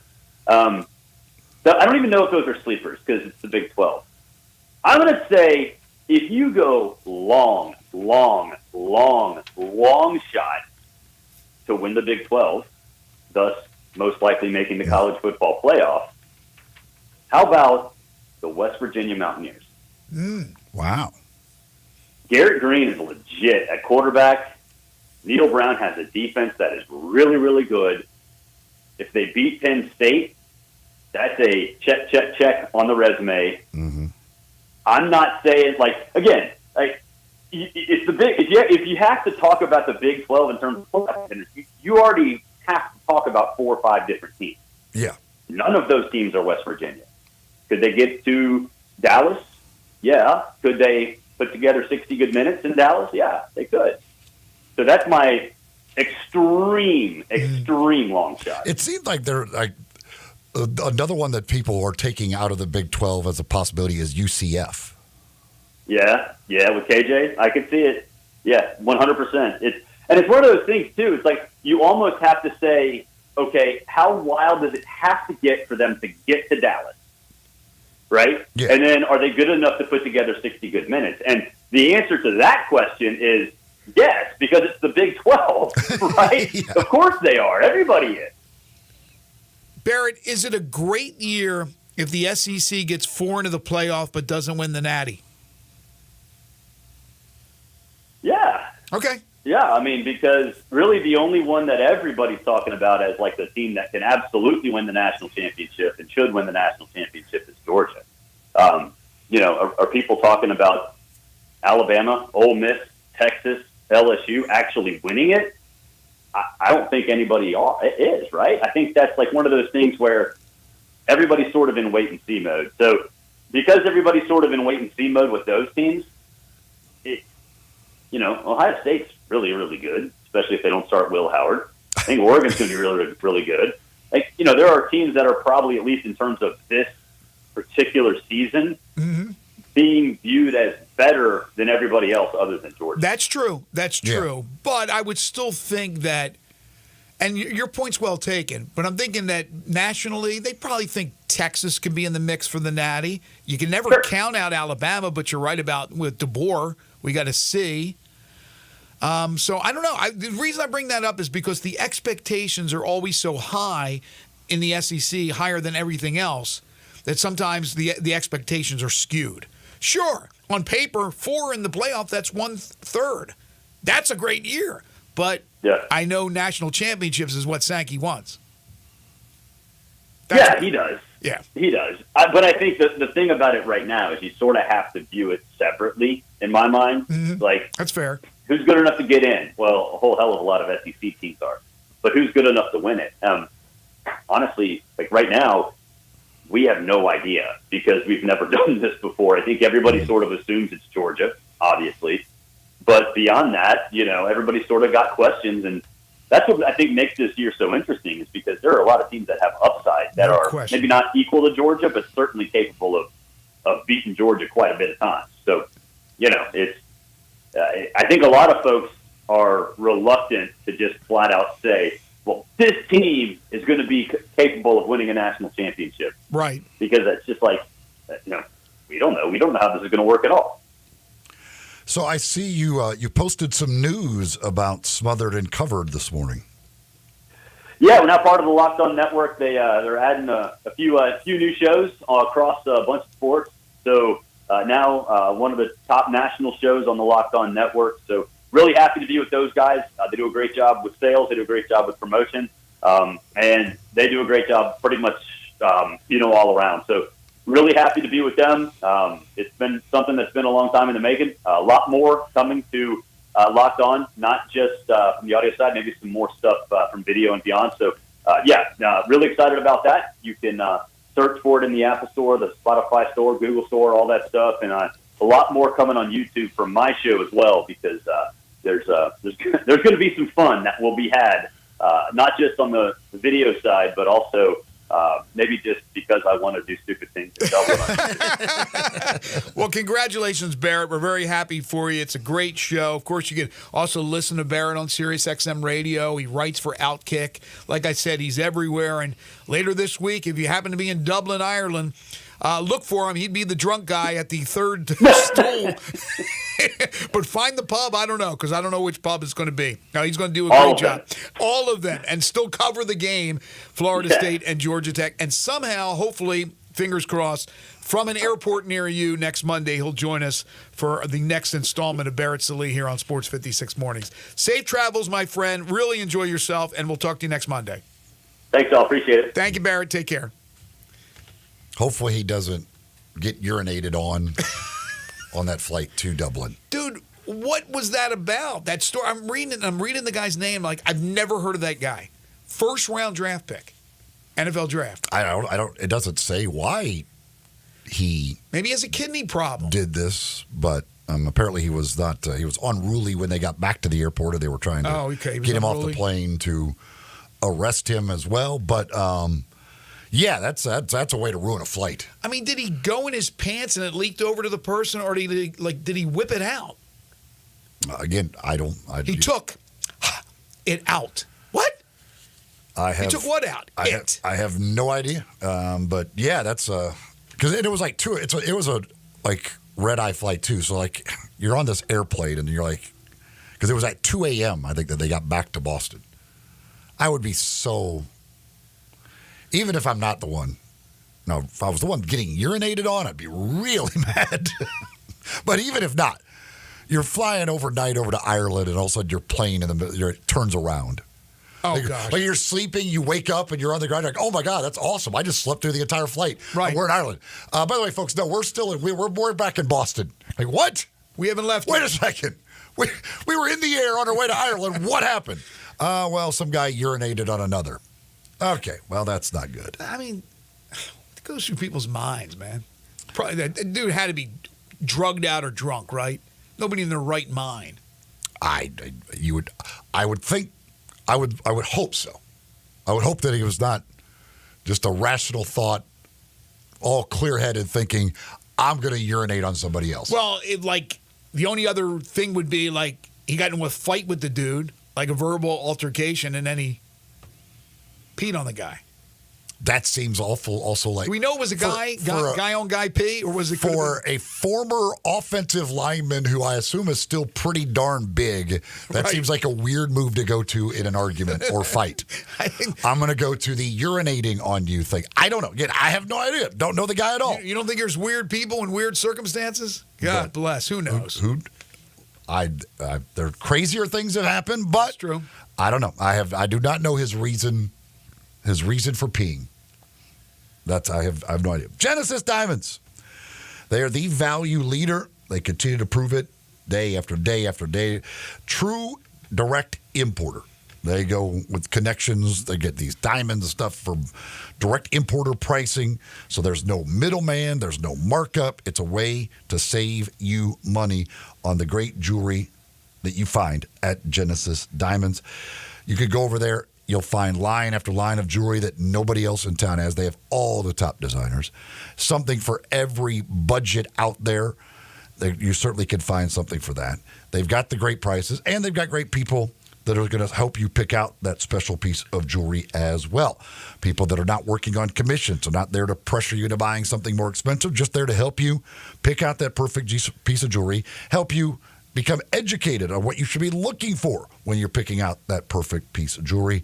So go by if you're looking for maybe an engagement ring, maybe it's a pair of earrings, maybe it's whatever, pendants, whatever. Anything that you've got, any special occasion that you're trying to find that piece of jewelry to make someone very happy, go by and see them. Genesis Diamonds, Poplar, and Perkins Extended. Does the NFL have a preseason problem? We'll talk NFL when we return. This is Sports 56 Mornings with Greg and Eli on Real Sports Talk, Sports 56 and 98.5 FM. Broadcasting from the Family Leisure Studio, we are Sports 56 and 98.5 FM. Hi, this is Troy Fiveash, owner of Fiveash Roofing. In these uncertain economic times, there are so many things as a contractor and a business owner that I cannot control. The rising cost of materials, not to mention fuel and transportation costs. In the last 2 years, shingle prices have almost doubled, and commercial materials have doubled. And I don't have to tell you what fuel costs these days. But you know what I can control? How much markup I put on a project. I have always prided myself in knowing I never gouge a customer. But in an effort to ensure my crews have work and my customers are being treated fairly, I have lowered my profit margin, hoping to give you a price you can live with and keeping my crews busy. So if you need a roof or gutters, please give us a call. Fiveash Roofing, fair, honest, and ethical. Fiveash Roofing, a proud sponsor of Tiger Athletics and a member of the Tigers home team. 367-0050 or memphisroofer.com. 367-0050 or memphisroofer.com.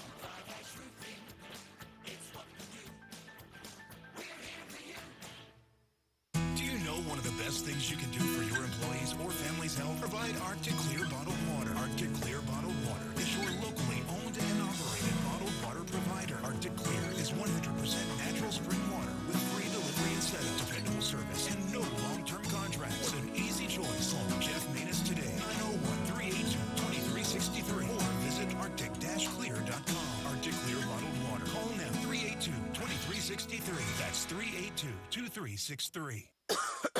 You okay?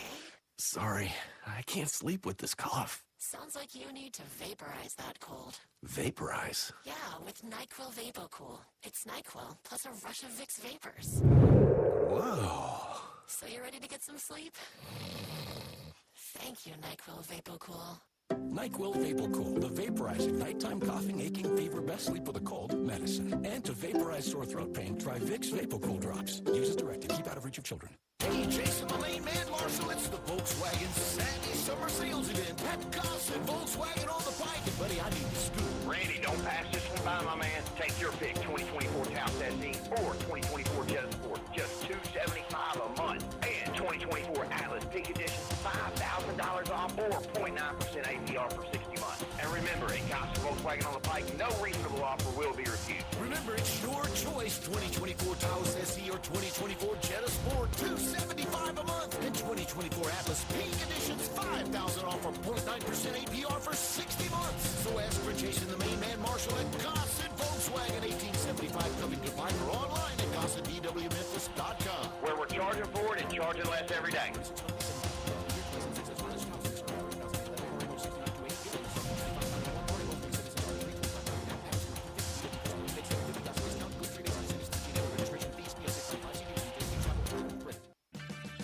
Is your vehicle stopping like it should? Does it squeal or grind when you brake? Don't miss out on summer brake deals at O'Reilly Auto Parts. O'Reilly Auto Parts.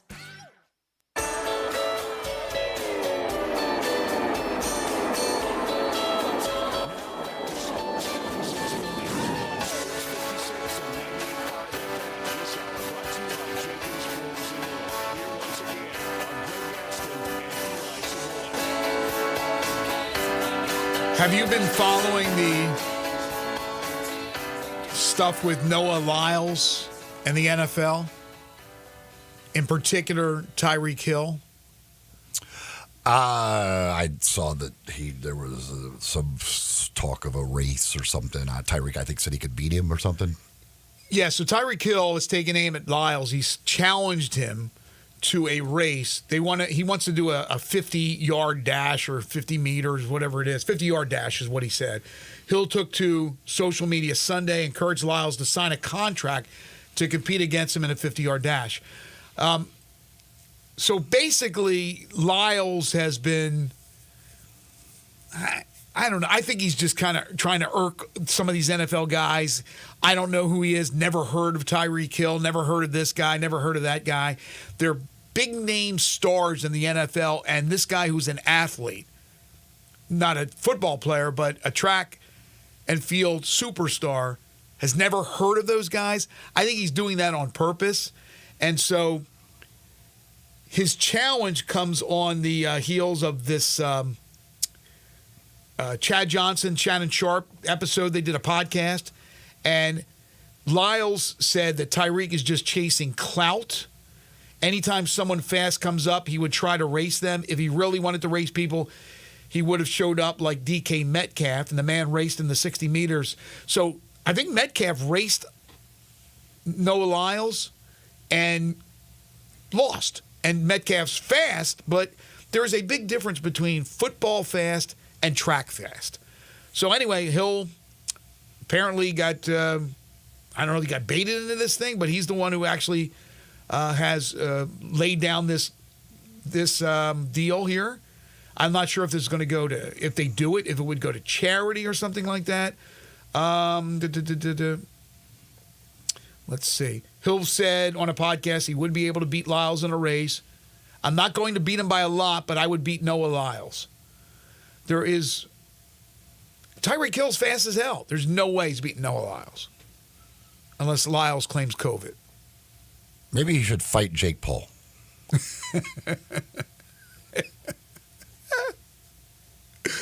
Well, down the road when Tyreek Hill retires, maybe that's the stuff he'll do. But for now, an NFL superstar like that getting kind of baited into this to try to challenge a guy who I think is playing around with not saying he doesn't know this guy. He's never heard of Tyreek Hill.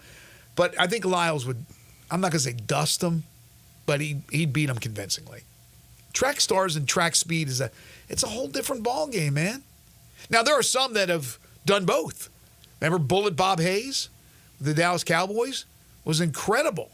But I'm not sure how many of these guys today at 100 meters, 200 meters could even stay within shouting distance. I know this. I know if it's 100, if they went to 100-yard, then Lyles would beat him for sure. 50?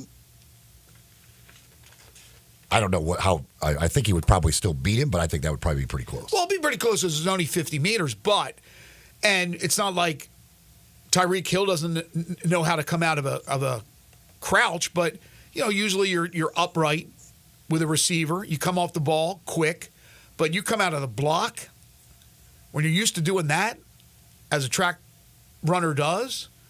I don't know. I just don't see that happening. Now, I will say somebody took Tyreek's fastest time and put it and meshed it with the Olympic runners. I mean, outside of Usain Bolt, like, he's actually holding up. Yeah, I think for 50, like, it would probably be really close. I think the longer, if it goes to 100, I think Lyles probably then. How did they determine that time? Where are they getting that speed from? Just a regular workout? What? I don't know if it's a workout. I got to find the actual video, and then I'll let you get it. Look, it would be relatively close only for the fact that it's 50 meters. He is not beating Lyles. There's no way he's beating him. There's no way he's beating the guy. This guy's the 100-meter world champion. Now, the 200-meter, that was a big disappointment, and then he made it into a circus afterwards. The guy is he's starved for attention. There's no question about it. But you can't take away what he has done, whether it be the Olympics or even before that with Noah Lyles. The guy is, you can argue, the fastest man on the planet. So I don't see Hill. Metcalf didn't do it. I don't see anybody being able to beat the guy. But with the NFL, this preseason and these games are horrendous. Now, it's not like they're always great, but it used to be where starters played somewhat. They either played a full game or three-quarters of a game or a half a game. Now you don't get much of anything. And then there are some that don't play at all. Now, I can understand an Aaron Rodgers not playing, but some others I really don't understand. Now, here are some of the scores from this week, week 2, the NFL preseason. There's still a third week to go. 14-13, 13-12. Let's see. 9-3, 13-6, 16-15, 15-12, 13-9, 16-10. Do we have a problem with the offenses, or is it the fact that the good players aren't playing? Somebody only scored 2 points. Who was it scored 2? Somebody only had 2? See, Bengals at 3, Steelers at 3. There's somebody that scored 2. I thought somebody scored 2. You're right, 27-2. I think I said 3. 20. No, I didn't even say this game. Broncos 27, Packers 2. Packers, that's right. That was yesterday. 2 points. They got a ruse, right? They got a.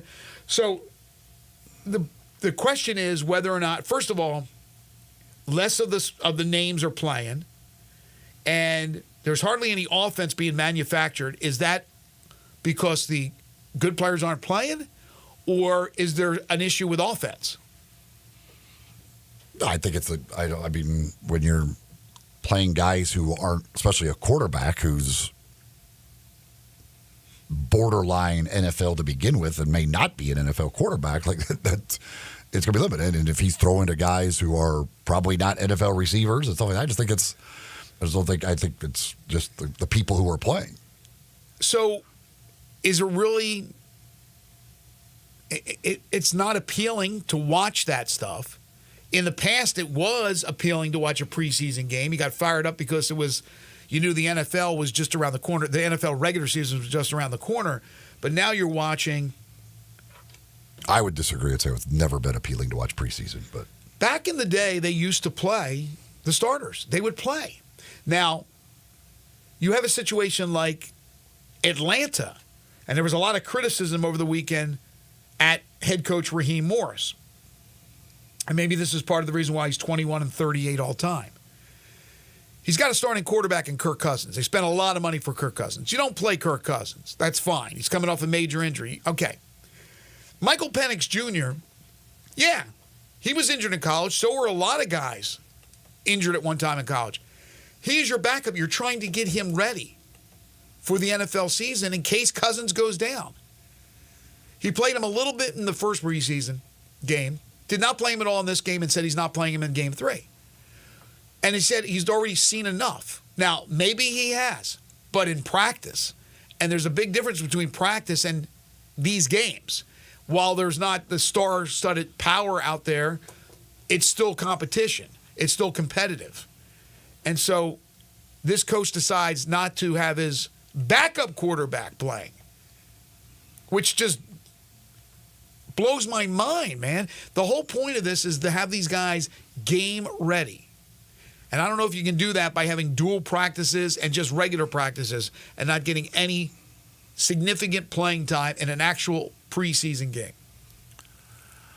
Well, if I was dealing with a rookie, I certainly would want to get him some reps there. But again, these coaches much prefer the joint practices. They get way more out of the joint practices than they do the games because they have control. They can do things that they want to. Again, they put the no hitting of the quarterback, whatever. And you can, hey, let's redo that or whatever. Those types of things. So I think the joint practices have basically taken the place of the preseason games for the coaches as far as getting a good look at guys and or getting guys the reps they want to get them in the preseason. Yeah, for some coaches, yes. Sean Payton's not one of them. Sean Payton, the head coach of Denver, Super Bowl champion coach Sean Payton from his days in New Orleans, for the second straight week, used all 3 quarterbacks. There was a quarterback battle going on. Jarrett Stidham going into camp, the number 1. Not only did he use Stidham, he used Zach Wilson, and he used the rookie Bo Nix to give Bo Nix some quality time. For the second straight week, Bo Nix did a lot of really good things. And so I would say that there is a chance Bo Nix could win the starting job. And if it's not week 1, he will be a starter sooner than later.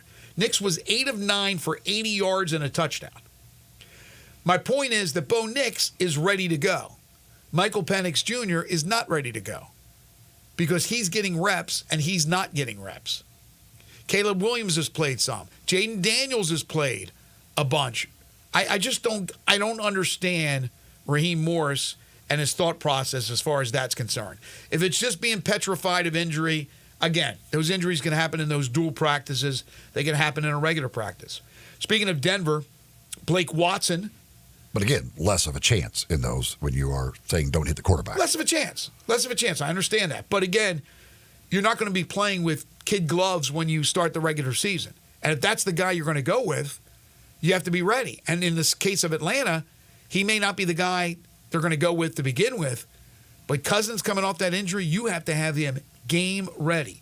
Watson, 6 carries, 20 yards for the former Memphis Tiger, trying to somehow make this squad for Denver as an undrafted rookie. Tyler Beatty also is a running back on this Denver roster during camp. He had a touchdown run. 1 carry, 7 yards, and a touchdown for Beatty, who played at Briarcrest, not mistaken.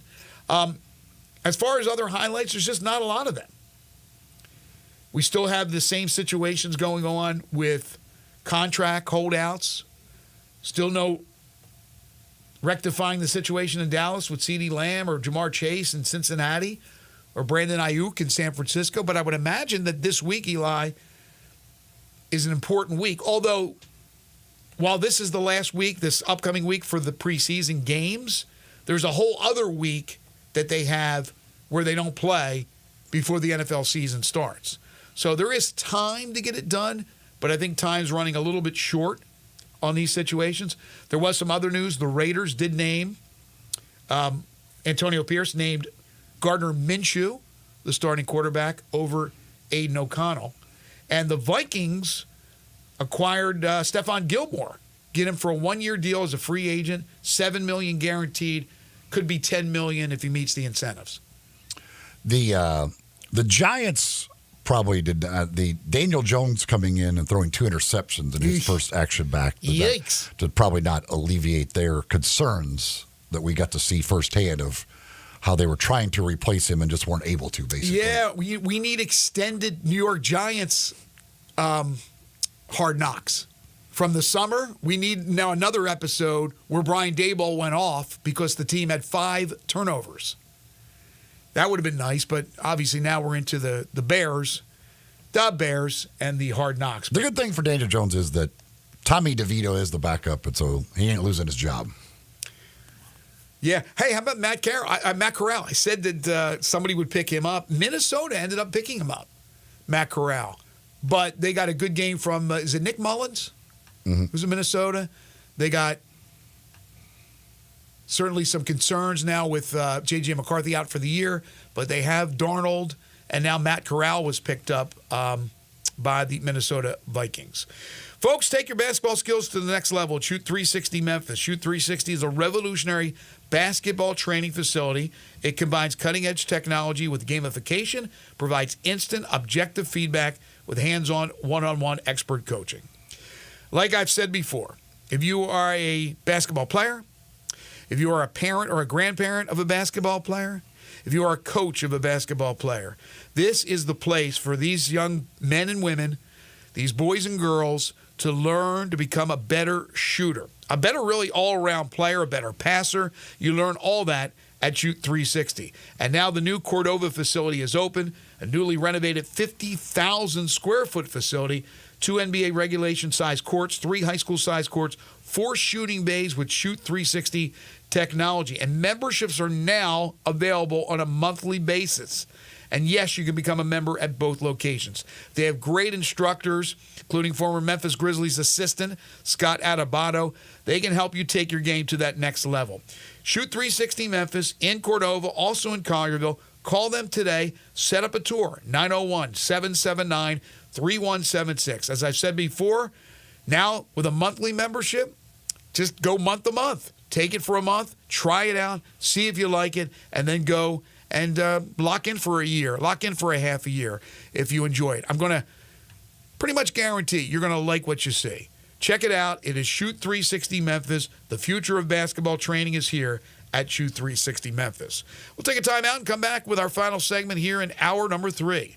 This is Sports 56 Mornings with Greg and Eli on Real Sports Talk, Sports 56 and 98.5 FM. Be sure to follow us at Sports 56 WHBQ on Twitter, Facebook, Instagram, and YouTube to watch live video of our shows. Stay up to date with station events and have chances to win prizes. Don't miss out on anything that's going on. Follow us at Sports 56 WHBQ.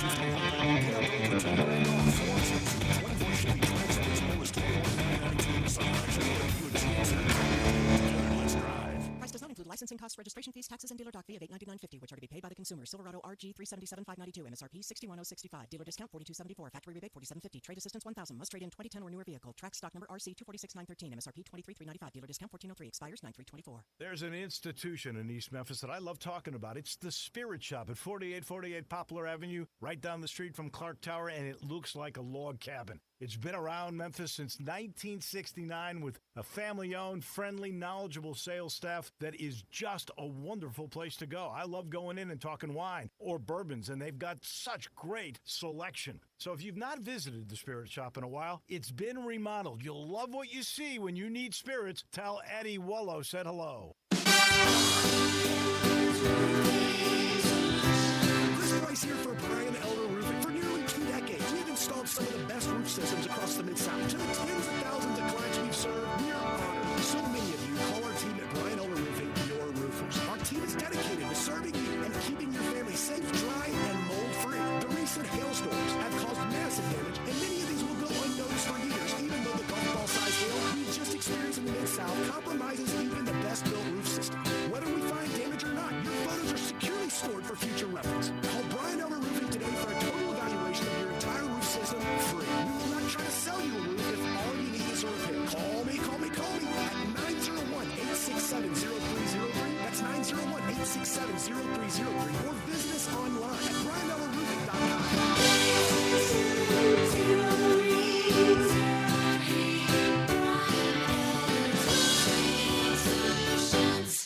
650 acquisition fee, 20,000 per year, 20 cents excess mileage. Forte RE 794,066, MSRP 21,820. Telluride RG 543 666, MSRP 39,835. EV9 R602 29,603, MSRP 61,035. Lease terms include all rebates and incentives and a PF 695. Includes tax, title, license, registration, and fees. Must finance through Hyundai with approved credit, valid through 8/31/24. Dealer stock only. Hey, Jeff Allen, what's up over there at Gossett Kia South Mount Moriah? I know what's down, Randy. Prices at Gossett Kia Mount Moriah. You looking to save? 41 MPG Highway in a 2024 Kia Forte LXS, $199 a month, $37.99 due at signing. I've got a 2024 Kia Telluride S front-wheel drive, $379 per month, $39.99 due at signing. And Randy, talk about saving big bucks. 304 EPA estimate range for $389 a month in a 2024 Kia EV9 Lite, $49.99 due at signing, all 24-month lease. Plus the 10-year, 100,000-mile powertrain limited warranty. So whether you live in Horn Lake, South Haven, Olive Branch, or Memphis, you'll be happy at Gossett Kia on Mount Moriah. Fall's coming. You have a lot to prepare for. Back to school, family gatherings, and staying on top of your health. The virus that causes COVID-19 continues to evolve, so this fall make a plan for COVID-19 vaccination. Ask your doctor to learn more. Sponsored by Pfizer. Now back to Sports 56 Mornings on Sports 56 and 98.5 FM. This hour brought to you by Jenkins Fuels and More. Here once again are Greg Gaston and Eli Savoy.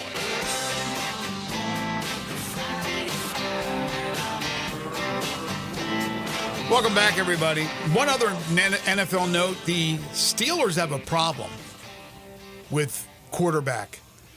Fields is not consistent, even though he's younger and able to really break runs and things like that and win, I don't know, maybe not win games, but do some positive things with his legs.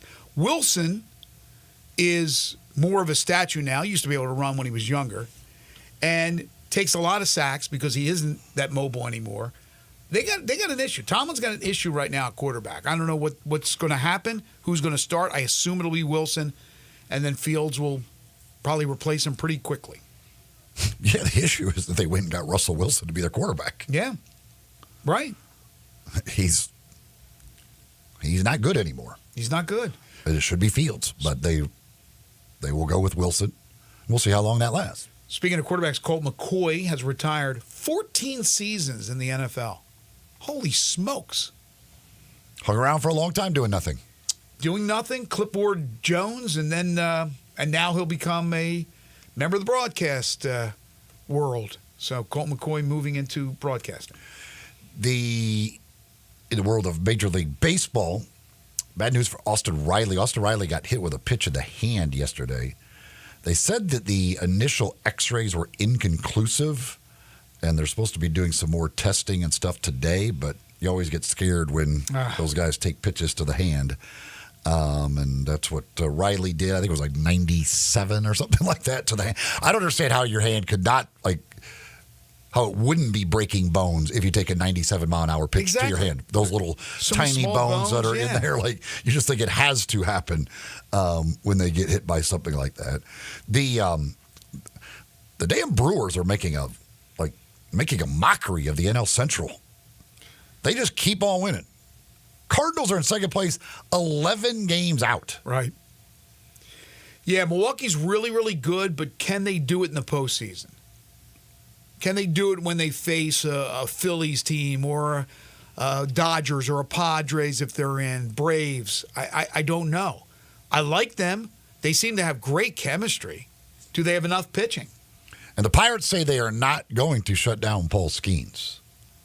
So if you believe them, then that's good for his Rookie of the Year campaign. So I wonder if the odds have changed since that announcement. I assume they have.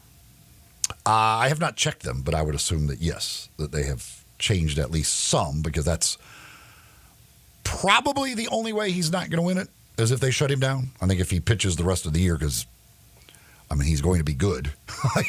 It's not like he's suddenly going to start struggling, I don't think. So as long as he pitches and is out there, I would say pretty darn good chance he's going to win Rookie of the Year. Shohei hit a couple of home runs over the weekend. He's up to what, 30? Is it 38 home runs and 39 stolen bases now? I know he's getting close to 40-40. I'm not sure exactly where he stands, but I know he's obviously going to be a 40-40 guy. Yeah, can he be a 50-50 guy? Is there enough time? We have, less than 40 games? He's got 39 home runs, 37 stolen bases. Okay, so 39 dingers and 37 stolen bases. So 40-40 guy, absolutely 100%. 50-50 would take 13 stolen bases and 11 homers. How many games about, roughly? Roughly 40, right? Yeah, probably somewhere in that range. He has a chance. I mean, if they, assuming there's no setbacks, any kind of injury or anything like that, maybe he has a chance. By the way, the Dodgers lengthened their lead in the NL West. They took 2 out of 3 from the Cardinals. Meanwhile, the Diamondbacks were swept by the Rays, and the Padres lost 2 out of 3. Who were they playing? They lost 2 out of 3. So the Dodgers have increased that lead in the National League West. All of a sudden, it became very, very crowded with them, the Padres, and the Diamondbacks. It is going to be crazy in the National League. If Marcell Ozuna could end up winning the Triple Crown and not be MVP, would be nuts. But I don't think he could. Even winning the Triple Crown, I think Shohei still is going to win MVP. So he would could win the Triple Crown and lose the MVP to a guy who doesn't play defense. To lose the MVP to a DH. Look, I disagree with that. I think if Ozuna wins the Triple Crown, he will be the MVP. Shohei's still under 300 batting average. I know he's close. I haven't seen it updated in 2 days, but he was like at 297. If Ozuna wins the Triple Crown, he's the MVP. Now, if Shohei was pitching and has 15 wins to go along with the home runs and the stolen base, that's a different ballgame. But we'll see. We'll talk more about that topic later on in the week when we're joined by Kerry Miller in our segment on Major League Baseball on Thursday. But maybe even tomorrow we'll get into this a little bit more as well. We want to thank our guest today, Joe Tomek, the Executive Director of the FedEx St. Jude Championship. Another job well done. John Tauti and Barrett Salee on college football. Tomorrow, speaking of college football, Joe DeLeon will join us to preview the upcoming season. We'll talk some golf as we do every Tuesday with Mickey Barker. We got Humdinger's trivia. It's all coming up tomorrow starting bright and early at 7 a.m. Wolo and Friends on Sports 56 is coming up next. For Eli Savoy and for Zach Boyd, I'm Greg Gaston. Have a great day, everybody.